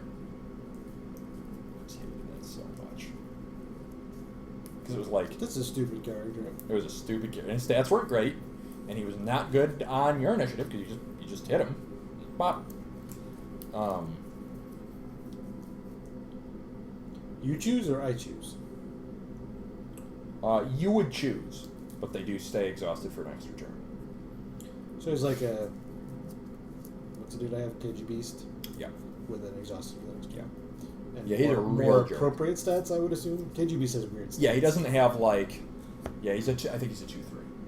But he's still like average stats. Right. Like KG Beast is technically average, but it's so asymmetrical. Yeah, but he was a jerk. So it's like power is better on his initiative. Yeah, I don't know. Like, yeah, I think he's sort of... You still have... I think they're both Mr. Terrifics. The two hidden characters. Who combined at +3/+3 or something. Oh, it's so awful. Only when my characters are exhausted. I think only when they're exhausted in both cases. So that does mean that on your initiative, I have to have the... I keep picking up the wrong deck. I have to have a means of exhausting, which I don't always have. That helps. I forget that. It's hard to see because you probably have some means of exhausting, so you make it always work. I do have some means. But it's terrifying. It is terrifying. And then with the T-spheres... they are both exhausted. T-spheres is not exhausted, but the 2 terrifics are when exhausted. So it's when I'm attacking, but not when you're attacking me. It's a fascinating deck, and it retains a lot of that early game power, but I pulled out the early game stall in favor of supporting some of the more technical stuff later on, because that really matters. I wanted to have another, because my other super technical S deck is Underworld. Underworld is a pretty technical, and that one really only has that one, unlike this one, has 2 key turns, and you just kind of pick your explosion turn. But playing to that is not trivial. But this one may now be my most technical S. But I really like it. I think I only have one technical S, which is the deck I played today. Yeah, no, that one's definitely technical. And then you have big dudes that you don't put next to each other. Is that what it is? And then which is scary. Yeah. I think it's awesome that I was able to make a deck where the dudes were just big enough that it wound up in S. It has no tricks. Yeah. It doesn't do anything. It just has big dudes. Yep. And it made it into S territory. Really big. They're really big. And that deck is no joke. They're really big dudes. They're big. Those big dudes. We had talked about... So I had 2 decks that years ago were on the verge of S. Yeah. I think one of them is possibly still on the verge of S. and that was the Superman deck, It's pretty good. which is pretty solid. It's pretty solid. You can try it up there. If not, it's a very potent double A. Yeah. Now, I think we did play around with it, and it has won some in S, but it mostly loses, and it has lost in double A, so it's kind of... Right. We couldn't get a good feeling for it. Right. I think we only played it a couple of times. Yep. Yes. And the other one was the Fatal Five, which is the future foes that recover. I don't know what happened to them, because they were scary and super effective for like a year. And then they just stopped, and they've never worked again. Is that the one with Mongol and Batman and stuff? No. They're the... they're the ones that, like, they stun recover, but you do a bazillion breakthrough and broken... okay. They just stopped working. Yeah, I feel like they haven't delivered an S-tier performance in a while. I don't even know why. Like, I feel... You don't play them much. I don't think we see them much on stream. I always play one of 3 decks, right? Yeah, that's true. Double A, I always play the friggin' Avengerbolts. I played them today. I play them like every other stream. Double new identity. I don't know why. It's not even a very interesting deck either. Yeah. I'm kind of tired of it because it keeps coming up. Yeah, it's okay. I was on the edge of that whole damn game. That was interesting. Double new identity. Well, you can't tell when fighting. That's the thing. Right, On my end of the board, yeah. it looks like a normal play of Shadowpact. Right. Like he's losing a bunch of life. I'm gonna lose soon. Yep. I was like, oh, you didn't do anything. Yep. All right. Sometimes I do. Just ran out. Well, and that's the thing. Is like the thing I do like about Shadowpact is they're just so volatile that it's a rare circumstance when you're going to feel confident because I can just do crazy weird stuff and sit near death for forever if I get the right pieces. And I got like almost the right pieces, but not exactly. Well, that's right. why I said it was a mistake to lose your 3-drop, which it might not have been. That's part of that. Like the frustrating position for me is to get where it's like you have that in the Oblivion bar, and it's like, I got so much damage, but I have to win by 9. Right. And I can only win by 7. And it's not weird. enough. And somehow, winning by 7, you get all your friggin' life back, and you're just as aggressive the next turn. Yeah, it's interesting. And you can stay in that for like 3 turns, and it's so maddening. Yeah. Yeah, it's very funny. That deck, there are 3 parts to the life gain stasis, and I got 2 of them. They're all pretty important. That's the problem. And if I get 2 of them, I can be annoying. But you had Thor. They were huge. It was a big huge. If you hadn't gotten new identity, I would not have needed to make that sacrifice. But you got 2 new identities, so I had to make this because that was huge. Like it made you lose a 4-drop and a 5-drop, and I lost what was it? Like I actually read in the math. Like I figured if this game goes 4 more turns, I'm losing 12 life. You've got that with 1 attack from either of those guys, right. So it had to be the right play. But again, I might have been okay if I'd gotten the other one of the pieces, but I'm not even sure. Like it was tough because Rose Psychic. There's like a powerful life gain one that happens during the build phase, which I did not get. And then there's the 2 that bring me up from below. So it's sort of like I get the one that keeps me up during the build phase, and then that plus the ones that bubble me back up to alive, and you get this cycle. It's just like bubble. But the joy of Shadowpact is they sometimes crash and burn, and that was one of those games. Couldn't overcome it. They're fun to fight. They're interesting. They're not like anything else. Yep. You have to make weird choices in the middle. I love it. I love them. Like, I can make a cool play now. Wait. I need to win in 1 play. Right. I love it. I can't do that yet. It makes you reevaluate the use of every plot twist and like every play. I really, really think Shadowpact, I stand by the fact I think Shadowpact is just one of the best decks out there. I really love Shadowpact because I think it is successfully fun to play and fun to play against. And it's got some shenanigans, but it's crazy. It's kind of my version of Insanity. Like Insanity... I love Insanity, even though it's not very technical. Yeah, it's not... There's a little technical there. But it's chaotic. Yeah. It's totally chaotic. And Shadowpact creates I'd say the illusion of chaos very well. So it's just wildly unpredictable. Well, here's how insanity is technical. Is you get this card and it's like, all right, I have to remember if I use this power in this way, Yep. it benefits these 3 other cards that I might never see. Right. Yes, that's true. You're right. It's technical. You gotta remember things like, oh, I got Arkham Asylum. I have to team up with Revenge Squad and Gotham Knights. Right. Why Gotham Knights? Well, there's this one card that if it comes up, it's really useful to have Gotham Knights because there's no Gotham Knights in here. Right. Totally. No, that's good. We have. I don't know why I enjoy those so much. They're great. I don't know why. Maybe it's because I don't know what's going to come up either. It's like, it's always a surprise to me. Cats. Oh, cats? How are you, gentlemen? Anyway, we should probably call it. It was fun. We did a little analysis. We did. So, we like that. Yeah, we enjoyed the analysis. It's fun. We'll be back up a little bit. Thanks for hanging out with us tonight. Yeah, good night, everybody. We'll see you all next Friday. Yeah. For some Dungeon Man. Dungeon Mans. Ian and Kyle play Versus System, and Dungeon Mans is a cool game, and you should read the text about it. And good night, everybody. Good night.